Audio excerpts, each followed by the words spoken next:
Hey, everybody, welcome back. My name's Tyler. This is Sean. We're Rendered Reality. And we are joined by some special people today. Let me switch over here. There you go. We are joined live with Anthony from VR365 and GT from Gamertag VR. So a little bit of a special show today. We're gonna be doing some normal topics, talking about a couple new things, as well as kind of diving in deep into some conversation about Rift S and Quest, as well as some other games and stuff coming out. So I know it's hard not to, right, guys? I mean, you guys are getting it too, just as much as we are. I mean, everyone wants to know. It's the hot topic, I guess. Yep. Absolutely, yeah. Yep, Gamertag actually, he's the one that came to us with this idea of, seeing a lot of questions about, Quest versus Rift S and stuff. Yeah, and he said maybe we should just kind of dive into this and touch on some stuff. And we're going to get into that a little bit later. But I think one of the big things that happened this week is Pistol Whip. And everybody's got a chance to play Pistol Whip. If somebody wants to start us off with some impressions, Anthony or GT, whoever wants to go first, of what you guys think about Pistol Whip. I'll let GT, you go. Why don't you go first? You're really into it. Go ahead. Yeah, you were just streaming a minute ago. So, yeah, I just finished streaming it, man. What can I say about this game? I think it's absolutely amazing. I absolutely love it. I love the modes in it as well. Deadeye is such a challenge because you feel completely badass playing it like normally, and then you go to Deadeye and it makes you feel like a real noob. And then like I keep hearing this super hot Beat Saber baby thing, like they say, if Damon 2 had a baby, that would be. I get that, but then as I said in my stream, man, like the baby just got up and walked off and went on my own thing. Do you know what I mean? Like he's unique. I think he's very unique. And as it goes for virtuality, like a lot of people are talking about the price. It's a unique title, and for me, it's worth it. Like virtuality is all about that experience, and I don't see how you'll get a game like this not in VR. That's what I feel about it. I don't think the price is too high at all. I really don't. I think it's spot on. I think it's right where it needs to be, especially for how big the game can be. I mean, it's hard to raise the price of a game, obviously, down the road. I'm used to $60 titles.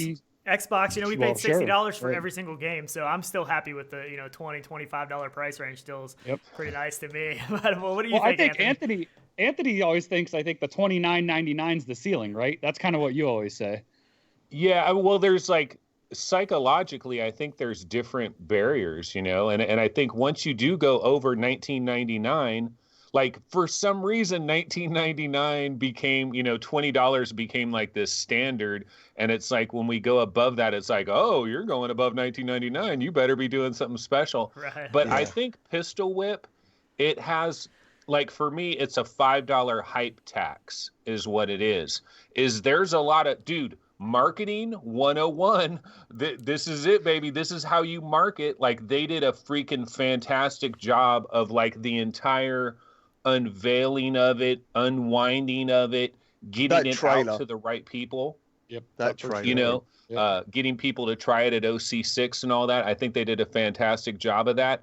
And yeah, they're taxing people maybe an extra $5, but this is the only time they can do that. And then they're going to have to come down, and there's a million sales all the time. And, so I think it'll work out fine. $29.99 would have been like, whoa, but 25 is okay. Yeah, so I think that translates to like £20 over here, roughly. And that's, I think for us, and I say us like I'm representing Britain. I think £20 is a really good price for this. I really do. So. Yep. Yeah. I think it's got a lot of replayability myself. I haven't even switched off of normal mode yet because I don't want to. I want to play through it at that and then switch over because I feel like it'll be a whole new game then. Yeah, I feel like normal mode is already pretty challenging. Like there's still a lot of times where I get hit with a bullet and I don't even see it coming. And when you get into it, it's definitely still a challenge. And like GT was saying with that Deadeye modifier on, I mean that really makes you.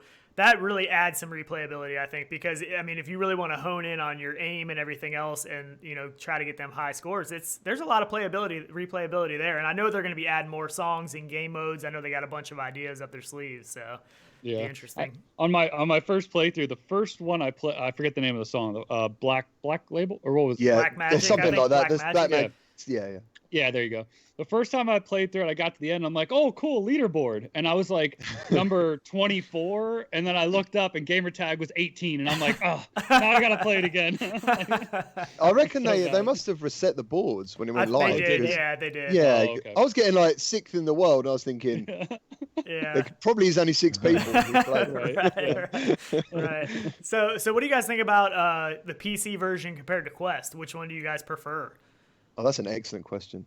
Yeah, I'll let Andy go on this one or whatever. Well, let me just say, so I haven't played the Quest version, so I don't really know about that. But on the PC VR version, I'm not quite over the moon with this game like everybody else is. I like it. I definitely like it, but I'm not very good at it.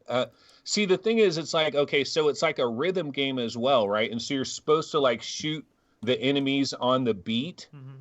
I can't get the beat, man.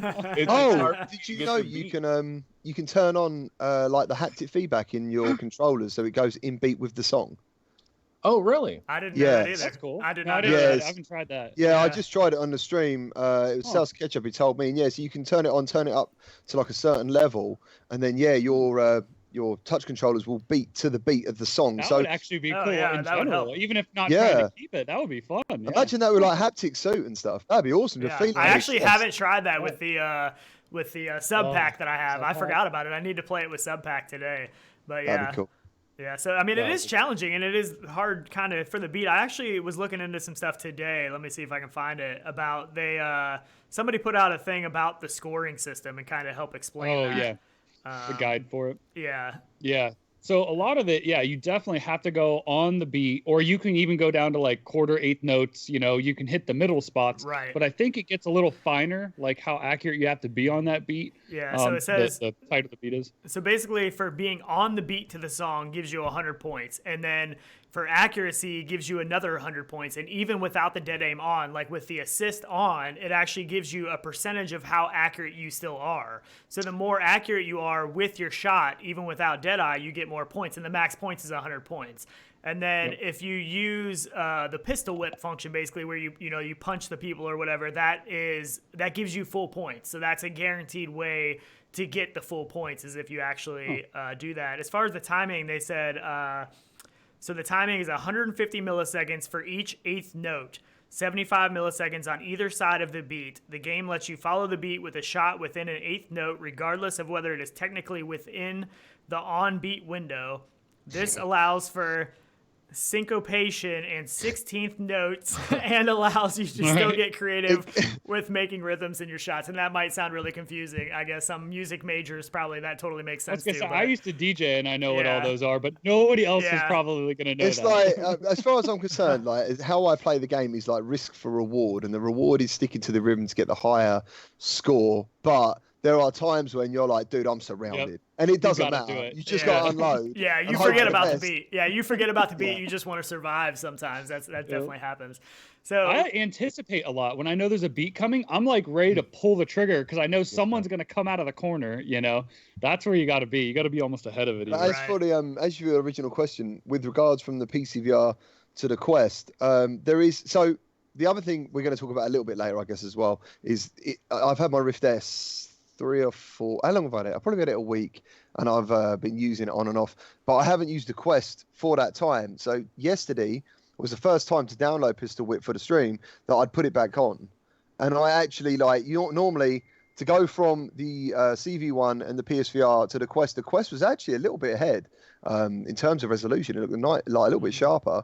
And then I went from the Rift S to the Quest, and actually the Quest has took a little bit of a back step. I can see that the Rift S is actually a little bit of a higher quality screen and stuff, So Pistol Whip for me looks amazing in the Rift S. In the Quest, I think it dually looks amazing. There is a slight drop in resolution, or it looks like a drop in resolution, but that just might be like anti-aliasing. I'm assuming there might be just better anti-aliasing and stuff. Frame rate.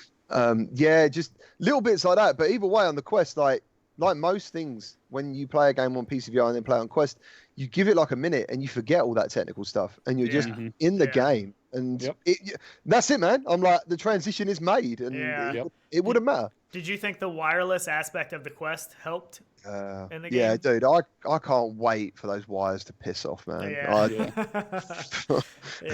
Just changes everything. It really does. I mean, even and like in Pistol Whip, there's not a ton of like physical space movement. You know, usually you're squatting, you're dodging and stuff. But the fact that, and I heard somebody else say this, the fact that wire is just tapping you on the back is just a reminder, you know, that you're hooked up to something. So just that aspect of not being there to me makes a little bit of a difference. But yeah. Are you planning to pick it up on the Quest, Anthony?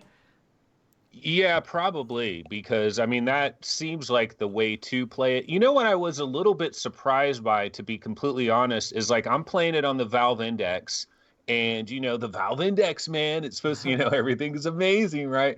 And for some reason I thought the graphics that I'm seeing on the Valve Index is almost what I thought I would see on the Quest.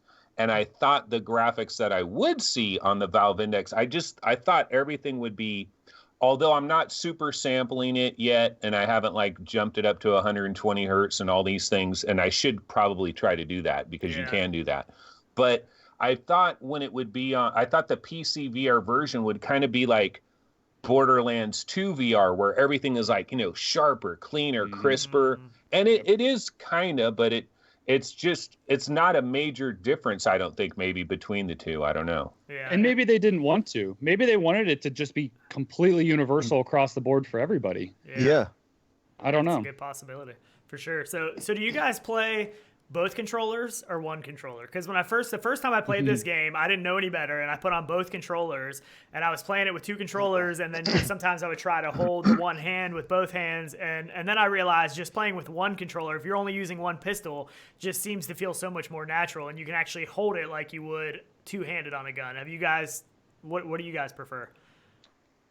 Out of habit, I just have two stuck I know, on. it seems natural. Because I use the mammoth things as well. They're already just stuck there anyway. So, but I like what you just said there, actually, that there's a couple of times I played it and I'd love to just that's what I started doing. Yeah. And it feels way more natural. I went in the first time with one. I didn't really think twice about not. I'm like, picked up the other one. I'm like, I don't really need this, you know? Yeah. So I went in, and I'm like propping the gun up, you know, on my arm and stuff. And it's really cool. It definitely is different. It feels a little better, I thought, for some reason. Yeah. But the very first time I played it, I was like, is something wrong with the game? I'm not seeing my other hand. Yeah, it feels weird. The gun started in my left hand, which is not my, you know, that's not dominant. My right hand is my dominant hand. And I'm like, because I don't know, I thought there was two guns or something. So is there a point when you do get two guns, or is it just a one gun thing the whole time? It's an option. Yeah, you can change that in the modifier. I think you might lose points a little bit. You lose a percentage of points if you use 2 guns. Yeah, 25%. Yeah, but you can use two guns. And I've tried that, and I actually, for some reason, I preferred the one. I just preferred using the one gun. I'm not sure why. But how do you get the other gun going? So if you go...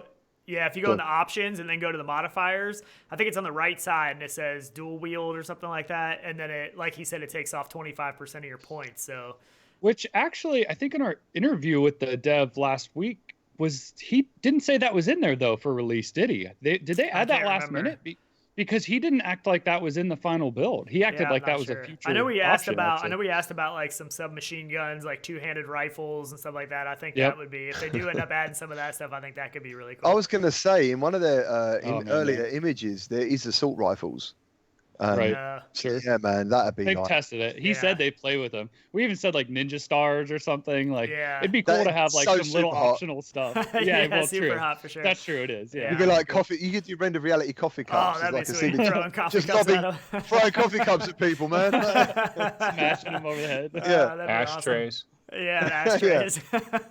That'd be really good, actually. And I'm sure they will, even if they add more pistols, because even if you go to the pistols where you can modify the guns and stuff, it actually shows like another arrow where eventually you're going to be able to move over to another, display of more pistols. And I think the ones that are in there now are called like the Founders Edition or something like that. So I'm sure they're going to be adding all kinds of stuff to this game, which I'm really curious. Well, they already have they have silencers in it and stuff too, but it doesn't put a silencer on the actual gun, I don't think. Does it? You can change the sound. Yeah, me too. Right. That didn't seem right to run the silenced pistol sound without a silenced pistol in my hand. It didn't make sense to me. But yeah, I know. That's pretty awesome. What do you guys think of the tracks and the music that's available? Because like, yeah, I don't know. That's I don't know. Tyler's Like, genre though, for sure. That fits his genre. But... Yep, I really do like it. I don't know why. Yeah, that's all I listen to all the time, anyways. So for me, it's like anything I would listen to every day. Yeah. Yeah. So I don't know. I like it because I feel like it gives. They didn't go real hard with stuff, so there is some times when it draws, the beats back and stuff, and you have that slow build up and everything. So I think that's good. But yeah, I love the music, dude. And so do I. I don't know if we're going to be talking about Synth Riders later on, but I love the music in that as well. You got me wanting to play Synth Riders. I actually played it. Yeah, I actually played it because GT kept talking about it so much. So are you not a fan of the music, Anthony? Are you not liking it as much? Well, see, the thing is, would you consider Audica to have the same kind of music or the same genre, or is it different? As what? Because I like the music in Audica, but in this one, I mean, there's a couple of tracks where it's like, oh, okay, I kind of get with this track, but some of the other ones, it's like, I don't know. I'm not like normally with these things is like the music grows on me, and then I'm like, I really like this song. I really like this song. I don't know that it's doing that for me right now. Yeah, so I think that all of these tracks were done by the same people, right? I believe the same people did the whole album for Pistol Whip. Yeah.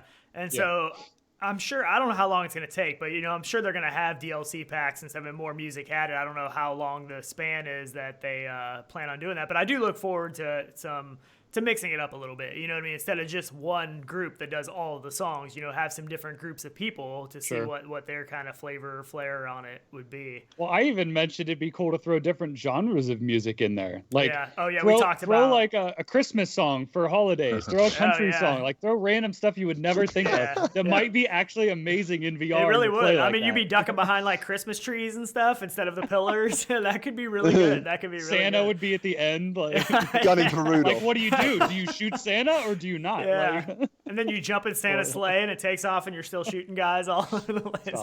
That would be epic. We're off topic. That would be awesome, okay, this is what happened. That's so good. Oh man, I know. But yeah, honestly, it is a workout. Like for me, today is the first day, I think, after 4 days or so now of making that video. VR Mag. Thank you for the super chat. Thank you very much. Refilling the coffee cups. Yep. Actually, he did ask a question, though. He says, all future DLC free, and great show so far. I don't know. They have talked about doing free updates. He kind of touched on our show last week that there is going to be updates to it for sure. Like, they're going to devote guys to working on this for updates. But they are throwing around the idea of DLCs, too. It would probably just depend on how big it is. I have a feeling it's going to be kind of like Beat Saber. We get some DLCs that are free, and then we get some DLCs that are paid for. So I don't know for sure. I don't know if anybody has a for sure answer. I'm thinking when it comes to like licensed music more so, or depending how big the artist is whether it's going to be paid for. But in their email they put, our launch soundtrack consists of 10 pulse pounding licensed songs. And when you're talking about the songs, I think I like 6 out of 10. 6 out of 10, I'd probably actually listen to and think, actually, that's pretty cool. That's good, actually. Yeah, I thought so. Synth Riders, man, like out of the 31, right? I've got my Spotify playlist, 15 to 16 of them songs, man. I listened to in the kitchen earlier. But yeah, they also put regular updates will introduce both free and paid for DLC, music, levels, modes, and customization options. So that's cool. Which I think is great. It just leads to, they're not going to abandon this game, which I don't think they should because of how well Beat Saber has done with all their updates and DLCs on top of that. Yeah, and some people complained about only having so many songs to start, but if you remember Beat Saber, I think they only had 10 songs to start out with too. They didn't have, it was like right around the same number. Dude, if you can finish all them levels on like Deadeye, I'd start And on hard. Yeah, because that game... Yeah. It's so hot. Like I had a game a little bit earlier, and I thought I want to try and get some practice in before I stream it. And dude, like I'm really glad I did because I was like, crap, I'm no good at this. Do you know what I mean? So do you guys think level, like Anthony? Do you guys think level of difficulty for the game? Do you think it's at the right spot, like easy to jump in but hard to master? Like, is it there? For me, the difficulty's too high right now. I'm struggling, man. Because it's difficult. Can I tell you about my struggle with it? Because basically, so I was playing the game. First of all, I haven't played it that much. So I'm kind of late. You know, I didn't get quite as early as maybe a lot of other people, and I'm getting the feel of it and working my way through it. But what I've noticed is like when I try to get on the beat, I'm just like shot like that. But the problem is, if you're just doing one shot, you're not regenerating your like health bar. You know, you have to like do multiple shots. And then the other thing I figured out is, okay, when you get a guy that's standing in front of you, like if a guy walks into the middle, you save that guy so you can pistol whip him so that you can get your health all the way maximized. You know what I mean? So I figured some of these things out and I'm starting to get a little bit better at it, but still like I kind of suck really bad. Like I've only done like 3 or 4 tracks and I'm not even like getting super far in them. I'm struggling, man. I really Some people said to me the difficulty modes, they asked if you go harder, it makes it faster. And that isn't the case, I don't think. I think it's just more enemies. Like that's it is. More enemies and obstacles. I think they add in obstacles like in the middle to dodge around too a little bit. Oh yeah, because if you hit the walls with your face, you lose same thing as like getting shot. Yeah. Have you know the haptic thing? The haptic thing, I got to try that because I think if I try that, then I'll be like, okay, this is what they consider to be on beat. So let me understand this. And then I'll be able to turn it off and do it myself, you know? Yeah. I really want to try that. I think it's a good way of like, even though the beat might be like that, I think sometimes I'll pull off like 2 shots to that one beat, like sometimes. And if it flashes up red, then you know like you're very close to that BPM, you're getting a higher score. If it isn't red, pretty much most of the time, that's how I figure out it's worked. Then you're losing points. So, I haven't tried easy mode though, so I mean, is that a good entry point for people? Is anyone? I haven't tried easy mode. I should probably move to it. I think I might have tried. It is hard. Yeah, I think I might have tried easy right off the bat, but I don't even remember. I think I might have done it once on easy. But I mean, it's still difficult. I mean, even easy isn't the. I mean, you can still die even if you know what you're doing to an extent. But I think it definitely is probably where people should start. You know, just trying it out firsthand. But I know I put my wife in it, and she did it on easy, and for some reason the game terrified her. Like she plays a lot of box VR, you know, a lot of Beat Saber and Thrill of the Fight now. But these guys and things coming at her, the whole time she was like this and like shooting. I was like, what are you doing? Like they're like, like you're supposed to be John Wick. Like you should be confident, you know. And so she's still trying to get used to it, but. And for her, the good thing is, too, with the motion sickness, she does suffer really, really bad from motion sickness. And when she first started the level and you just first start off and there's nobody coming at you yet, she was like, whoa, you know. But then as soon as things started coming, she was fine and it didn't bother her anymore. So she said it's only like right at the beginning and right at the end. So that's pretty good because I know for her, she suffers a lot from motion sickness. So I really miss that.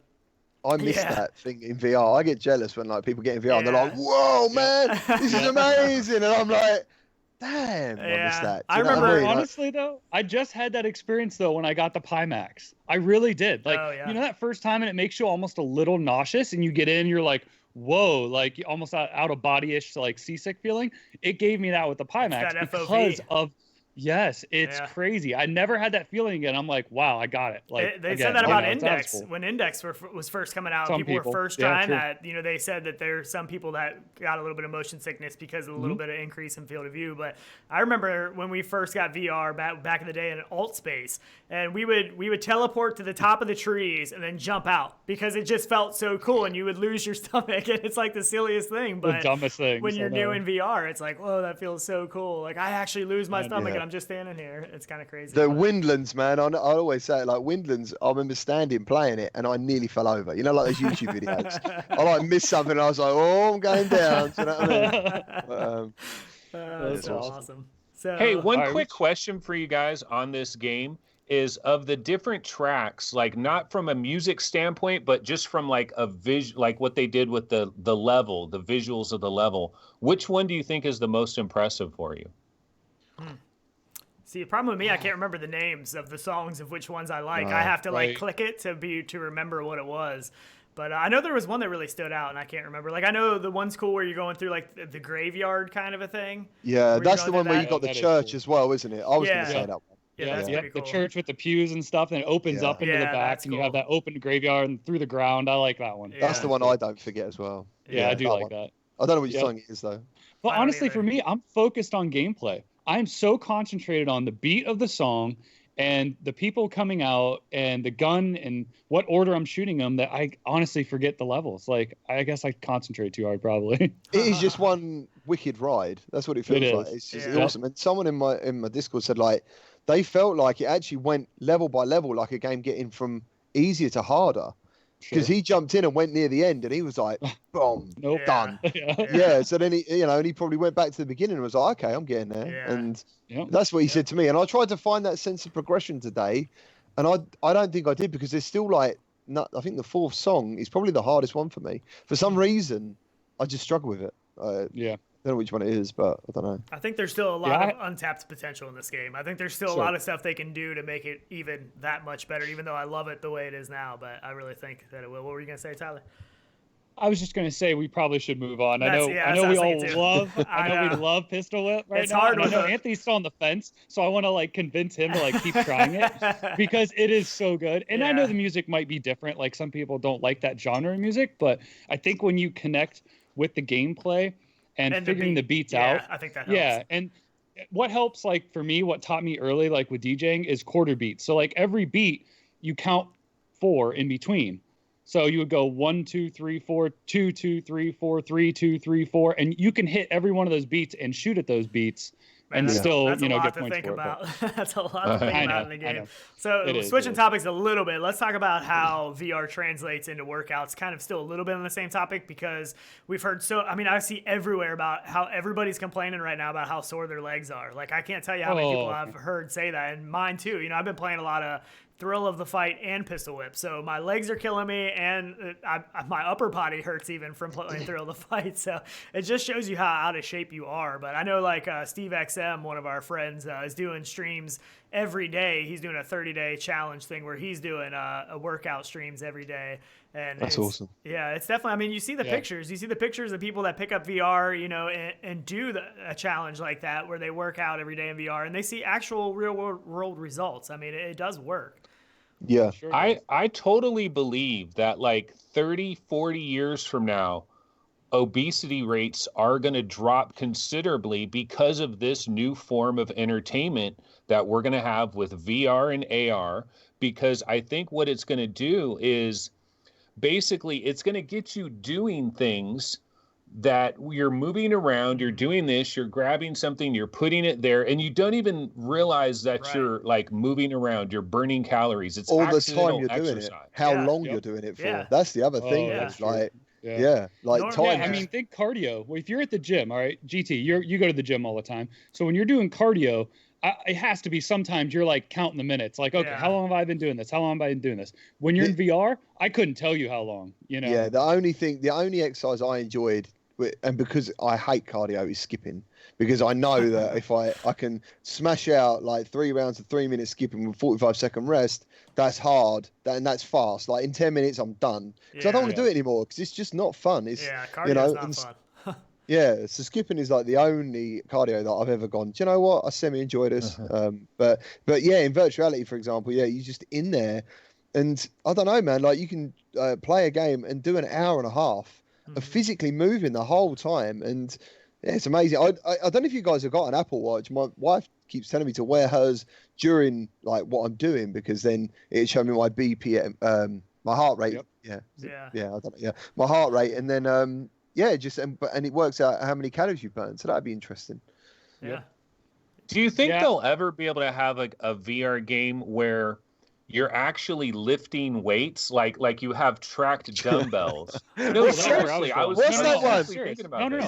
That's my next statement too. Yeah. Oh, Beachbody Bros. What was that about?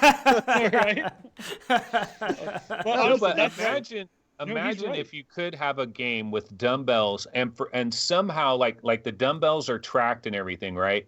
And it can analyze the way you're lifting it to know if like you're like leaning over too much or like the Kinect used to do stuff. Yeah. Well, that was my next statement was, right now the big thing is all these treadmills and the Pelotons that have the screens and stuff and integrated with workouts. You know, the next step for them is going to be an attached VR headset to this thing where you can be doing a workout with other people. It's tracked. It knows what you're doing. It knows your heart rate. That's somebody did that. I've seen some things where people did the stationary bike in a headset, you know, and that would be so much better if you're actually going, you know, biking through these trails and you see scenery, you know, and there's other, I mean, that makes it seem so much like it goes so much faster. A VR marathon on a treadmill, you'd see the other people. You know, it's like that carnival horse racing where you're shooting the squirt guns, you know, and you see the other horses going across. You'd see the other VR people, somebody passing you up, you know. Yeah, and it's just like me see a GT on the leaderboards, you know, I want to pass them up now. Right, so yeah. My wife you know what we need, though? Go ahead. What we need is the Quest Sports Edition, you know, like the Nerf version, where it's like designed specifically for sweat, waterproof. It's got like head gaskets that you just pop off, you pop new ones on. Because eventually, I mean, I think we need to lean into the whole sweating in VR. And I mean, not for everybody, but for people that want to do it, it'd be really cool if there was like a special VR headset that was. There's no Quest trailers where they're sitting still. They're always flipping around, like almost doing backflips or whatever they're doing, dude. So they're trying to sell that freedom, that active side of VR. That is definitely something to think about. Yeah, my wife actually uses wrist weights when she plays box VR and stuff, just for that little bit of added, you know, resistance or whatever. And another thing that I actually saw somebody say something about this, and the fact that the Quest is going to have hand tracking soon. And that made me think of games like Thrill of the Fight. Like, what if because I know the hand tracking is designed, you know, to track your fingers and stuff. I don't know how well it's going to be able to track, you know, a fist or a movement, you know, real fast. But what if you could play Thrill of the Fight in front of a punching bag with no controllers, and it actually sees what your hands are doing, and you're actually, you know, when you think you're connecting with that guy, you're actually connecting with something, because that is one thing that's missing, you know, playing a game like that, is you're punching, but you're not hitting anything, you know what I mean? And I don't know how that would translate. It would be kind of crazy, and I don't think that's going to be possible in this first iteration of hand tracking. That's where AR is going to come in, isn't it? That's where AR is going to be, isn't it? Stuff like that. Maybe, you're punching a punch bag in a gym, but you're getting a score, and you're getting a multiplier. Yeah, and, that's true. Yeah, all that stuff, man. Or the punch bag turns into someone you don't like. Once they can do the volumetric like room scans with the headsets, I think all that's possible. And it's coming. It'll be there. Just we don't have the computing power in the headsets at the moment. Yeah, I think isn't there that, you know, that one company that bought Leap Motion? I forget what their name is, Haptics something maybe, but they're doing something. They have some kind of idea where it'd be haptics with like blasts of air somehow. So like, because, you know, the big problem is like if you've got your hands and, you know, it's tracking your hands and all that, but where's the rumble? And so they were going to try to, I don't know how they're going to do it. It's some weird thing. But. Yeah, it'll be interesting. I mean, the future is definitely going to be interesting. It's going to be crazy to see. I think it's Ultra Haptics is who bought Leap Motion. I just looked it up. Yeah, I just looked it up. But yeah, another thing is we should probably pay attention to chat a little bit too. We're totally with 4 people. It's hard with 4 people. Yeah, I really thought it was going to be easier to watch chat with 4 people, but we get so into the conversation, it's so hard. But yeah, so I'm not even sure what all they're talking about over there, but I know they're talking about some workout stuff and all of that. But we definitely appreciate everybody. Beachbody Bros, man. Someone's mentioned like that. Yeah. So if anyone's not played that, I think I played the game. I sort of started out as like this weedy guy, and then you just travel down this weird, trippy beach. By the end of it, you're massive and you just fly off, and that's the end of it. It was like 6 minutes long or something. I was like, what the hell's that? Not much to it. Throwback. It's got like that 80s throwback feel too, like the visuals and the colors and stuff. I know, so good. It was mental, man. Oh my gosh, I know. Yeah, so speaking of big stuff, has anybody heard of Boneworks? What's that? Yeah. We've only been excited about this for a long time. Gosh. I know, and finally we're getting some actual news on it too. You know, not just little stuff. This got messed up. Gosh, I know. We never reset this up. We never reset this up. That's amazing. Let me try to switch this over here. Hopefully this doesn't mess anything up. Yeah, we had a little Skype issue actually before we came on here. I don't know why Anthony's not there again. He's not there, dude. Just get rid of it. So weird. You have to get rid of it. He was there yesterday. He was there. So, do you guys hear me? Can you hear me? Yeah. We can hear you. I'm going to go ahead and play this. I'll mess with it while I'm playing with it. We can talk over this because... Go ahead. Sir Real Deal in chat was saying that Spark is a really good fitness game too. Oh, I've never played You guys that. ever play Spark? Oh. I don't Yeah. think so. No, Awesome game that is. Yeah. It's so Yeah. Tron-like. So we can go ahead and Is talk it an over actual this. workout or no? Do you know what? This has got such Half-Life 2 vibes for me. Oh, I know. I completely. really wondered if Boneworks would just turn into Half-Life, like if they would just change the name of it and that was going to be like a Valve game, but Yeah, that so didn't when I happen. was watching this, I kept thinking, are you like trapped in some sort of like pre-area and then it's going to Maybe. open up into the world? Do you know what I mean? That's kind of what I thought this was, like using an experimental lab or something. Could be. Yeah, like a Portal kind of reminiscent kind of deal. Yeah, You're There's a all lot. over the place, Sean. Sorry. look at that. I got him back. Sorry, guys. Sorry about that. So, yeah. But, I mean, so we had a little bit more information about the game, too. Like, for a long time, we didn't have any idea what Boneworks is really even going to turn into. So we have a little bit more of an idea. Still not completely, but...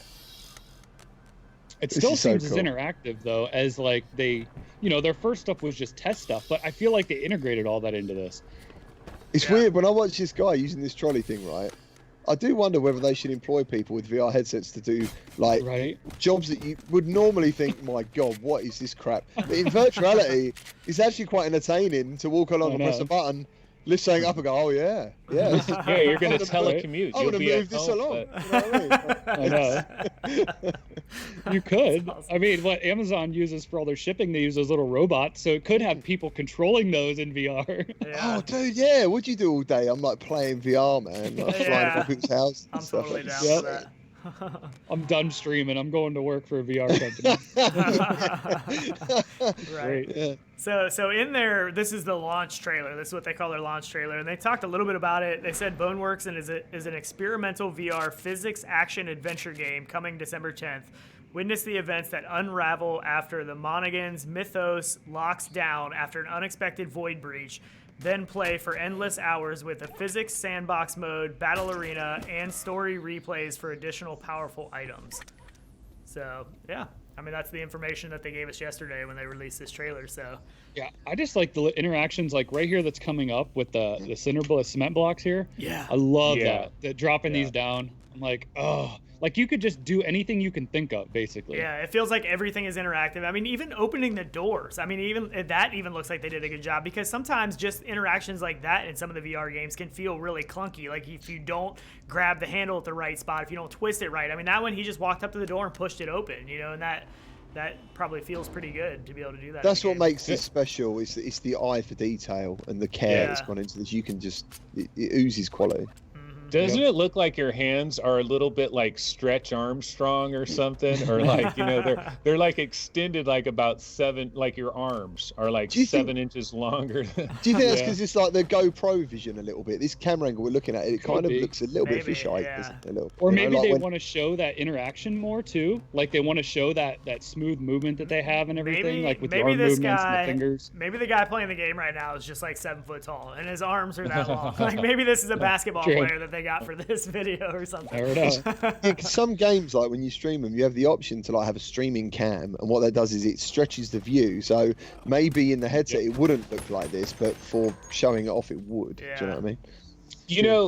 There's a number of people that since this trailer came out, they're actually less interested in this game, which I think is crazy. Now, I think what they're seeing though is like visually, they're like, oh, why is this such a big deal? It's just a little sandbox thing. It's like a physics playground. Like, I don't know why people are into this. Now, when I'm watching it, I'm like, no, I am into this because here's the thing. I think you could have good looking VR games, but we need a VR game that feels right. And so many VR games, like you're in the game and you're like Sean was just saying, you're opening a door, the door's going through your body, things are just weird and awkward. And I think this might be the first game where, at least when you're using your arms, you're grabbing physical objects, you're pushing them, you're rolling them over, it will actually feel like, yeah, this actually feels the way it's supposed to feel. That's what I'm hoping. I don't know that that's really going to be the case. Right. I feel like when I first go into a game, it's like almost I'm testing things, like what can and can't do. And in this game, it looks like you can almost do anything. You know, like he went to open the door instead of, you know, he shot the padlock. You know, in some games, you might not be able to do that. You know, like the boxes, he grabbed a box, he threw it, and the box broke open. He shot the box, and it came open. Like, there's just so many options for a more realistic way of how to interact with things. Because in the real world, you could do those things. You know, you could pick up the box, you could throw it, you know? And a good proving ground for this was, look at Hand Labs. I mean, that itself was a game, and it was just on using your hand interactions. You mean Aperture Hand Labs? Aperture Hand Labs. Yeah. So they just wanted, you know, just to show it off, and it felt like I wanted more. Like I wanted more of that at the end of it. So this is what that's going to be essentially. Yeah, I just can't believe all the things you can do. Like, I mean, he even picked up the computer monitor and smashed the guy. Like, yeah, I mean, I saw that. That's not something you would think of doing, because in most games in VR you can't do that yet. You know, you wouldn't. That and would the just computer monitor. When he picked up that computer monitor, it felt like, just watching the video, it feels like that computer monitor has weight to it for some, you know what I mean? And like when he throws it. Did the image cut off it as well? I don't know. I didn't see that. That'd be awesome as well. Like pull the cord out. Yeah, it's just cool. those little. So that's what it looks like. This game does. It gives you all those little details. And like a couple of games I play, and I always say it, like I'm streaming the game and I go, oh look, the hand dryer actually works. Do you know what I mean? You go in the bathroom and you go, wow, it works, man. The taps work. It's amazing. You can flush the toilet, and then you see this, and you're like, that's just next level. Yeah, smashing boxes. You can break them. You can chop them with an axe. You could probably shoot them. I mean, you can do all kinds of things, you know, that you don't even know, and it probably doesn't teach you either. Hopefully not. I want to figure that stuff out, you know, as I go. That would be part of the fun, is figuring out what all you can do. Because, I mean, that would add replayability. You know, if you play a level and you can go back and you can play it completely different with utilizing the items that are in there, you know, and stuff. And I don't think we've heard anything about any kind of co-op or multiplayer, have we? Has anybody heard anything about that? I don't think so. Yeah. Because I think what this is this is an unfinished video game that you're working on, and like something's going weird with it, and so the developer has to go inside the video game to try to like fix what's going wrong with it. And so that it's a story, you know. I mean, there's a story. Now, will the story be compelling? I don't know. Yeah, I'm not sure. I see, for me, like, I see these things and I always want co-op, because to me it's so much fun to explore something and find something. But like, look, you can do this, you know, and have somebody else there with you. Like, you throw them the item and like, try that with this, you know, and it's amazing. That, to me, that's what I really love about VR, is that experience with somebody. So I mean, it's gonna be awesome either way, but hopefully they'll eventually add some kind of co-op mode. I think that awesome. part with the trolley looks really cool. Just the way it's moving and everything. I don't know. There's something about this game. Yeah, the gravity. You see the weight of it, like the box is shifting when he jerks it and stuff. Just little things like that. That's what I remember about Half-Life 2, though. At the time, I remember seeing those sorts of things and thinking, dude, this looks incredible. Like, is it the gravity gun? Like, the gravity gun blew my mind. I was like, wow. And you can like pick up these like discs, and you can pick up anything, people. It was great. The physics like blew my mind. Fluke in chat says, yeah, you have to go inside the game to see why the shadows aren't working. Yeah, there's a lot of people on Reddit and stuff that are like, there's no shadows in this game, man. What's going on? Yeah. It is kind of weird, though, that they don't have shadows. I'm not sure why that is, but maybe it's just this current build or something. Maybe. I mean, but the game has to be close to being done now. I mean, I would think it is done for the most part right now. I mean, December 10th isn't that far away. Those guys look creepy, don't they? Yeah, they do. Those guys look real too. Cubix Kai just jumped in the chat and shouted Beat Saber. That's it, man. Just random Beat Saber. Just wanted to come in, open the door, Beat Saber. So VR Gay Luigi said, devs said absolutely not to multiplayer. It's a story game, so I guess we won't be getting any kind of co-op or anything, but I can always hope. What about December 10th though? Were you guys like, were you certain that you were going to get this game this year? I wasn't, so I'm glad, man. I mean, I thought so. I thought it would be out for holiday. I did. I mean, I was getting everyone nervous. has to be shooting for holiday if they can make it. They really do. I was getting nervous that we wouldn't get it, but sure. So I guess we could talk a little bit about the Valve game though. At this point, I mean, what do you guys think about that? Are we going to be getting a Valve game still this year, like they said we would by the end of the year? I think the biggest question is, will we even get a word from Valve about it? I don't think we're like, man, dude, I mean, it's already freaking November 9th, dude. I mean, really? I don't know. Can they bring a game out now?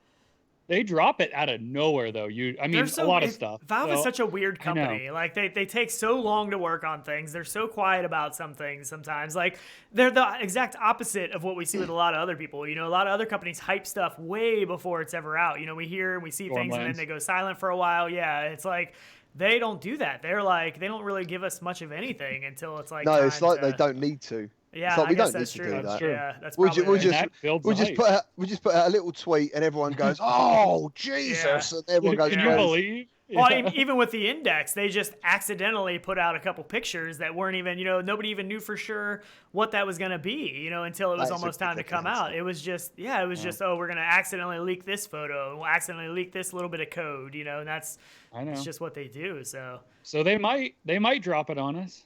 What do you think, Anthony? I don't think Anthony thinks it's going to happen. Yeah, no, I think, and also part of the thing too is they could look at the existing situation in VR gaming right now and say, you know what, Asgard's Wrath just came out. Stormland is coming out next week. Boneworks is coming out December 10th. Maybe they don't need our game immediately right now. Maybe it's better to come in February or something. I don't know. But I just feel like Valve, their history... See, when the game was not out with the Valve Index, that was major worry time for me because that would have been the time. You drop it the day the system is out. And with them missing that, now it leaves them open to like spring 2020 or summer 2020. Yeah, sure. Anakaze says they will drop teaser on December 29th. Yeah, that could happen. But Christmas Day, they would. I mean, they would do that. So I don't know. I see this going two ways. I see the fact that Valve can kind of do whatever they want, and when this game comes out, people are going to buy it no matter what, even if it doesn't come out till February next year, whatever it may be. People are going to buy it either way. The other thing I look at is that Valve also kind of likes to crap on Oculus a little bit. They did the whole announce thing for the Index during F8, right around F8 time. So my other thought is this game going to be so good that they want, Stormland and Asgard's Wrath, they want to crap on those games and be like, nobody's going to play that game because this game is so good. I don't know that that's going to happen, but that could still be, that still could be something that like they want to blow those games out of the water in a sense. You know what I mean? I don't know if they'll do that, but but are they? That's kind of cutting off your nose, to spite their face or whatever. Exactly. Yeah, it really is. So I don't know. What was you going to say, Tyler? What was you going to say? Well, it's just splitting their player base, though. I know they're trying to overcome somebody, but it's like I don't know if that's a smart idea. Yeah, it almost seems like a bad idea to even release it this year. Just like Anthony said, there's just so much stuff. There's so much stuff coming out right now, and there's games like we were talking last night. There's a ton of other games that are supposed to be coming out this year that you forget about because they're big games, but there's so many other big games coming out to talk about that you forget about. Honestly, for me, the smartest thing I think for them would be to release it Christmas Day, because how many people are getting headsets Christmas Day and are going to go out and spend a ton of money on games right there and then. Do you know what? If Boneworks, if their next game obviously uses the Knuckles like it will do, like Boneworks is the only game I've looked at because I've used the Knuckles, and it's the only game I've looked at and gone, do you know what? I would actually want to buy an Index and Knuckles for that particular experience. Sure. I haven't had that before, and as I said, I've used it. I've experienced that field of view. It is the best headset I've tried, but for the money, I can't personally justify it, and I'm really happy with what I've got. So I don't think there's any games right now that really showcase the Knuckles controllers to their full potential. I think that honestly, in my opinion, the best thing we have right now, like we talked about last night, is Aperture Hand Labs. That's the best experience you can get right now that show off the potential of those. So I think that the Boneworks and the Valve game is really gonna be where those shine. Where everything else right now is just like, they're okay. They're so cool for Asgard's Wrath, like, is there Knuckle? Support, revive. It works, but it doesn't have finger tracking. Is that what you mean? Like so when I played Arizona, when I went to Gamescom, I was playing Arizona on it. I wasn't impressed by them because it was basically like it didn't matter what I did with my fingers; it was just all three went, and I was just a bit like, what's the point of this? I mean, admittedly, you've got like the nicer field of view, but then I still think the Rift S and the screen clarity is very similar. But that extra field of view is wonderful. Like, it is nice. And once you see it, man, you don't really trust me. You don't want to experience it in a way because I was going to say about location-based VR. Has anyone tried that location-based VR? Have you tried that at all? Well, I have not the good stuff. Not big stuff. Yeah. Oh, right, cool. So Vertigo Games were doing Arizona Sunshine location-based, and that was cool. It was my first time using the Vive Pro. And then I went into another room because they're like pushing you around. And I put the index on. I was like, wow, this is amazing. And then I went back to the Pro, and it was like, you know, like the little bits of cardboard in toilet roll. It was like that. I was like, what happened to the headset? It was fine a second ago. Why are there circles? I was devastated. You soon you forget. But... I agree. I do. That's the only headset I use now is my index, basically. Now, I do use the Pimax, and I'm still playing with it. But my go-to, if I want to go into a game and want it to be grab and go, it's my index now. It really is. Yeah, for sure. God, that must be weird, Tyler. All those bouncing between three major headsets, probably, right? It is. I don't know. I use them all for different things. Like my Quest lives in my living room for like quick gameplay if the wife wants to use it. My index is my go-to now for PC VR. And then if I want to really try something out or experience something like crazy different or Sims, I'm going to the Pimax. So they kind of all serve their purpose, but they're just all at different levels, like completely different. Yeah. So there is, I mean, I don't really know much about the Pimax. I haven't really dived into that stuff, but I know there's a lot of versions of the Pimax. So it's hard to keep up with. Yeah, I mean, what have you got then, Tyler? What's your... I've got the 5K plus is what I have. And I feel like for the price point and what you're getting right now, that's one of the best headsets. The 8K, I would have a 5K plus over an 8K. You know, the new stuff is under pre-order right now, and that's going to be great, but it's still a lot of money. How does that affect your PC performance? Like, do you ever like watch the stats of your GPU and your CPU and stuff? I haven't much with that. I really haven't had any issues running it, and I'm running on an RTX 2080, and I really don't have any. You probably wouldn't come across many problems. The only one I had a problem with was X-Plane, but X-Plane itself is really hard to run. Yeah. So Right. So that's Tyler, the only one. Back to the Valve Index real quick. Have you noted, because you're saying the Valve Index is your banger, you know, that's the one you use, right? Yep. Is there any games that you fire up in it where you're like, whoa, the glare in this particular game for whatever reason? There's nothing that I haven't, the only one I haven't tried is Elite Dangerous. I haven't tried that in it, but I would suspect that would be pretty bad in it because it is complete darkness in the ship and outside. But past that, I've never had an issue with like, whoa, like I can't believe the glare. I feel like you just get used to it almost. I don't know. I don't notice it. I remember when I first got it, I noticed it big time, and I was like, whoa. But now, like, I don't ever really remember going in lately and thinking that. But it is. I mean, it does have some glare for sure. Like, sure. It's weird. It's not a deal breaker for me though. If I were somebody shopping headsets, I wouldn't say that would be a deal breaker for me. I don't know. I mean, I guess everyone's different though too, so I can't speak for everybody. But I remember like going from PSVR to the CV1. I'd never seen God rays or glare. I'd never seen them before because the PSVR doesn't have them. And I put the Rift on, and I was like all excited, man, this is going to be brilliant. And I put it on, and all of a sudden I was like, what the hell is this? I thought it was broken. I was like, there's like white smears of stuff. And I'm like, what's going on? But sure enough, you get used to it. But yeah, initially I did think, is mine broken? It was really weird. So you guys have heard of Drop-In, right? Have you guys been following that at all? So he has a little teaser that he wants us to drop today, and so we're gonna drop it. Yeah, we're gonna show this. This is pretty interesting. It is. There goes your monetization. Yeah. So he's got his game he's working on, and this essentially is going to be like a pre-lobby game to get into it. So he's building a battle royale game, and before you go in and get on the plane to go into the battle royale, it's full of mini games. So you're not sitting there waiting on a lobby or anything. So supposedly he's going to have like a 4-person zombie. What would it be? Like Call of Duty Zombies, I guess, would be the best way to describe it. Yeah, I'm not real sure. So you could just join up with people and go in and play something up until you go in, which is kind of cool. And that is actually going to be a free-to-play mode, right? So you're going to be able to play that game mode without having to purchase the game. Is that correct? Yep, it is. Yep, so he's kind of doing, I think, what Pavlov Lite is, I think, doing would be my best guess. Yeah. Would be something like that. But yeah, you're gonna be able to go. Did he do the motion capture?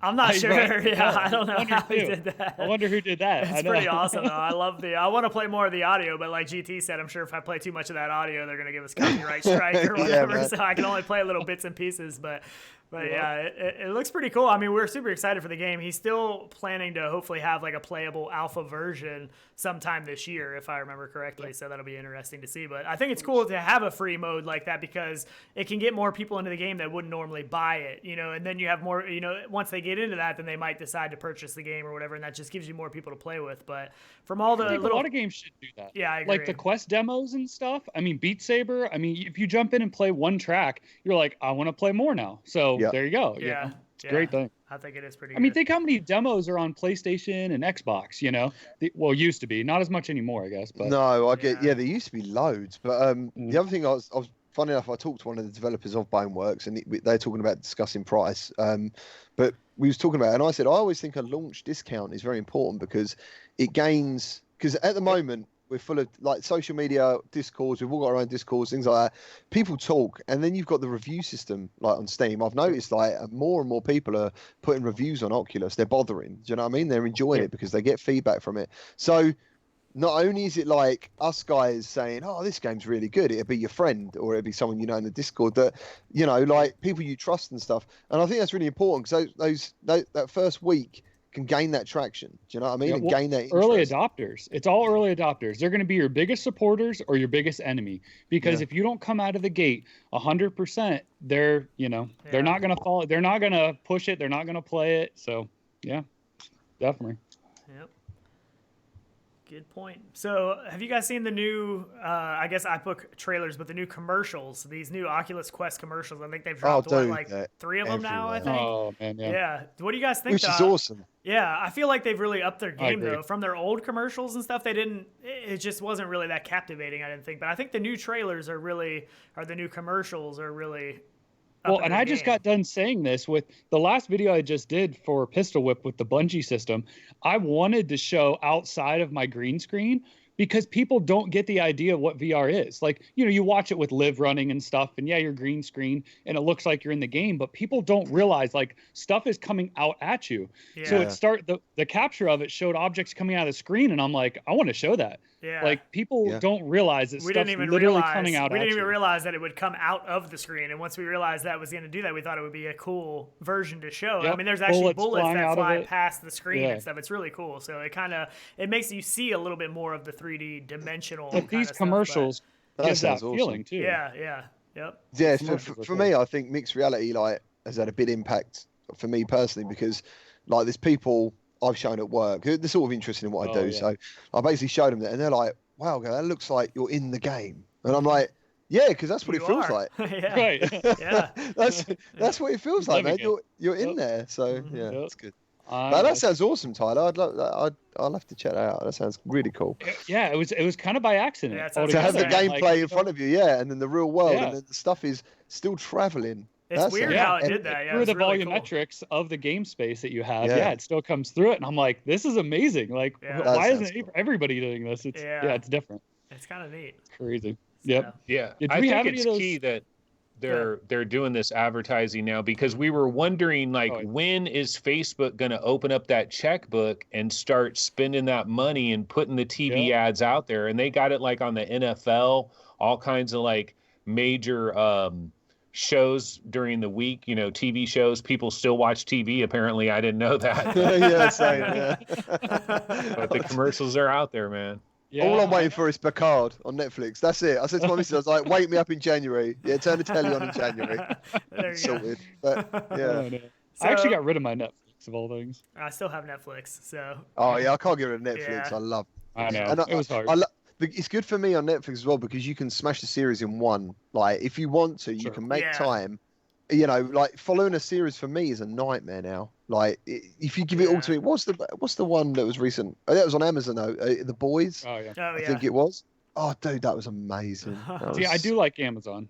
The problem is with all this streaming stuff like Netflix and all of that, and having all of that access, then that causes you to binge watch a lot more too, because most of these shows end and they're like, oh, I got to see what happens next. I can watch it right now. I don't have to wait a week. So it can be a problem at the same time. But isn't VR that way though too? Yeah, I mean, don't you shut yourself off from the world and bury yourself in there? You know. But like, I know later on we might be talking about PlayStation VR and stuff. But like, I've noticed PlayStation used to do a lot of advertising, and I don't see any now, apart from individual games or shops themselves advertising the games that are in there. I don't really see that anymore. Literally most videos I watch will have a Quest banner after the Quest commercial through the whole video as well. You know, shop now. You click the link, it'll take you to Amazon. It'll be 5 payments of 0 interest. Do you know what I mean? Like, they're making it easy. Yeah. Do you think the Quest is going to blow up this Christmas? Like, because I don't know if it's catching the momentum that I kind of was hoping it would catch. Yeah. I think these where it could commercials possibly like 1 million sold. You know, is that going to happen? I don't know. Yeah, it's coming to. Good. Go ahead, John. I was just going to say, do they have the supply? Is all I was going to say. Do they have the supply to meet that? You know what I mean? I think personally it will be the biggest selling headset. Yeah. I really do. And I think like at the moment now they're just pushing and pushing and pushing because they know that and the amount of people I've talked to, it brings them even from their own favorite headsets to the Quest because like you said, Tyler, it's so easy, dude. It sits by my bed like and I'm just like flop, we're in. Done. Exactly. And you know, and you can't get around that. And even the fact like I know some people like don't like the speakers, but the fact that you, from a hygienic level, you don't need to wear headphones. You don't need to take headphones with you. You don't have. You won't say, "Oh, I forgot my headphones, dude." Yeah. Oh, it's just all that stuff. I don't put headphones on when I play it, and I love the better audio of everything else. But just for the convenience, I just throw it on and use it as it is. Yeah, I thought Pistol Whip showed how bassy those speakers can be as well. I thought they really showed that off. So gaming science teacher just said a chicken in every pot and a Quest under every tree. That's her prediction for Christmas. I thought that was pretty good. I think though, I think the best advertising is people with the headset. Like I think the major adoption is going to look more like a pyramid, you know, where one person has it and then somebody tries it. So then you get 2, then 2 become 4, then 4 become 8, because I think every time somebody experiences it, they want it. Yeah, almost every time. They need to do more of the demo stations. Like, why don't they do that anymore? They don't do any demo stuff anymore. It's so weird. Dude, like America, you know? Like at a mall, like you know the little kiosks in the mall. Just because somebody could be out in the open air, and all you got to do is like one of the employees, like you have 2 employees there, and have one employee that does like the freaking Neo stuff, you know, where they're like. They're testing it out, and then people are like, "Oh, that's cool. What are they doing?" One of the problems of the Quest, though, is like the whole casting thing doesn't work very well because then you could have a screen showing what people are seeing. Well, it's definitely improved. Yeah, it's GT used massively. If they were doing that in a mall, though, I feel like if they had a good game with a good screen and people really into it, I mean, that would draw crowds of people walking by in the mall and be like, "What are they doing?" Like, dude, I mean, I've seen that. Yeah. I've seen that, and it really is so annoying. Like I was at Gamescom again, as I was saying earlier, and this guy badly was playing Beat Saber, and I'd done a little film of it it went on my Twitter, and it kind of went viral. It's probably the biggest tweet I ever did, and it was just like a crowd of people watching this guy play it very slowly and badly. But there was people in the crowd simulating. Couldn't believe it. Oh yeah, I did see that. Yeah. They're just like, you know, and I thought that's fascinating. You know, I thought that was fascinating too. That because I mean, there's a lot of people that don't understand what VR is still. I mean, there's a large amount of people that still don't understand what it is. But so, what do you think about? You're so right, man. About the Quest. Black Friday. So do you think we're going to see anything for Quest on Black Friday? We know we're getting the Rift S for $349, and we know, that's what I'm kind of thinking. I don't think so either. I think it's too hot of an item, but I think it would be cool if they knocked off $50, but I don't think it's going to happen. But I think they're going to bundle games. Yeah, that's what I think. Yeah, that's what. That's what I hope they do. Yeah, absolutely. Like a Robo Recall Beat Saber edition. A Beat Saber edition would do massively, especially if they even designed it. Like actually done the slice down the headset, red and blue. I know. Exactly. Put a skin on it or something. Yeah. Well, you know, back at GDC, I got to try the Quest for the very first time, and me and MRTV, we did a little impromptu episode like right from GDC. And I was saying, like, this is back in March, right? And I'm saying, oh my God, dude, MRTV, they've got to have a Beat Saber bundle for the holidays, where the box has Beat Saber all over it. Yep. And it's like, and basically it would be the same exact price, but you get Beat Saber for free. Yeah, sure. But I don't think they need to do this. They're selling so well. Yeah, like we have seen, there's no sales. You go to the store, there's no sales on the store. It's full price for everything. Yeah. I mean, I was telling you guys last night, I'm starting to get people coming to me asking me questions. Like my cousin called me the other night and was like, dude, what can you tell me about this Oculus Quest? He's like, I've seen this thing, like, tell me about it. So I literally talked to him for probably 30 minutes on the phone, and he was just picking my brain about it, wanted to know everything about it. He said he had some friends that wanted to pick it up too. He was asking, can you play games together? Like, what about PC VR games? And I said, well, soon, we'll have the link and we can talk about that. And so I think it's starting to get out there where people are starting to notice it, and like people that don't normally always play VR or follow it like we all do, but people are starting to notice, what is this thing? Like I want to know more about this. Like when you talk about VR to someone who doesn't know it, it sounds incredibly magical.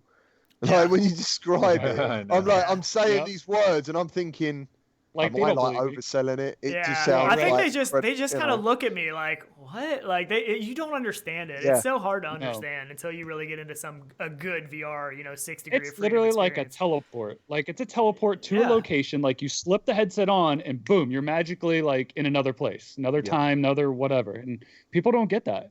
It's crazy. Yeah. I know. So can we get into it? Can we get into I feel like we need to get into the whole Quest now? Rift All right, good. We talk a lot, so this might take us a little while still. But and on that note, GT's gone. He don't want to talk about it. He said the Cosmos is the best. He said there's no reason to talk about Quest and Rift S. Right. No, don't say that, man. So on the thumbnail last night, right, he thought it'd be funny to give me a Cosmos with like a half coffee cup stuck up my face, and I was like, mate, you can take that away. Don't put me in that headset, man. Don't put me in that headset. Don't put me in the expensive average headset. Yeah, best way to put it. No, some people still like it. We hear every once in a while that somebody's like, I'm coming from a Vive, and I love it. Yeah, exactly. Yeah, it works good for some people. They're improving. It does. Yeah. It does. So. But yeah, I mean, we're all around headsets. Good. I was just thinking, before we get into this discussion real quick, did you guys want to quickly just discuss whether or not you think we need to own an Oculus headset? Like, do you need to own an Oculus headset if you're a hardcore PC VR gamer? Because Revive, the controllers, Index controllers, Windows Mixed Reality controllers, Vive controllers, if you're playing Asgard's Wrath, if you're playing Stormlands, are you suffering? Do you guys feel like you need to own some type of Oculus hardware? I think you do. So I guess that's a tough one. For me, I would say that it helps. I would say that owning an Oculus product like a Rift or a Rift S makes it a lot easier. And when I go, like when Asgard's Wrath first came out, that's what I went into. I haven't actually even played Asgard's Wrath on the Index, I don't think. I always grab the Rift S because it's easiest. All I have to do is throw it on, load it up. I don't have to open another additional software. I don't have to worry about if a game is going to work or not work. So even the speed of like just Oculus Home opening as well, because Steam can take absolutely forever sometimes for no reason. Like you just put it on and I'm sitting there waiting. It really does simplify. What is going on? Yeah, it really does simplify it. So for me, for me, that's usually my go-to. If it's an Oculus title that's only on the Oculus Store, I'm usually grabbing the Rift.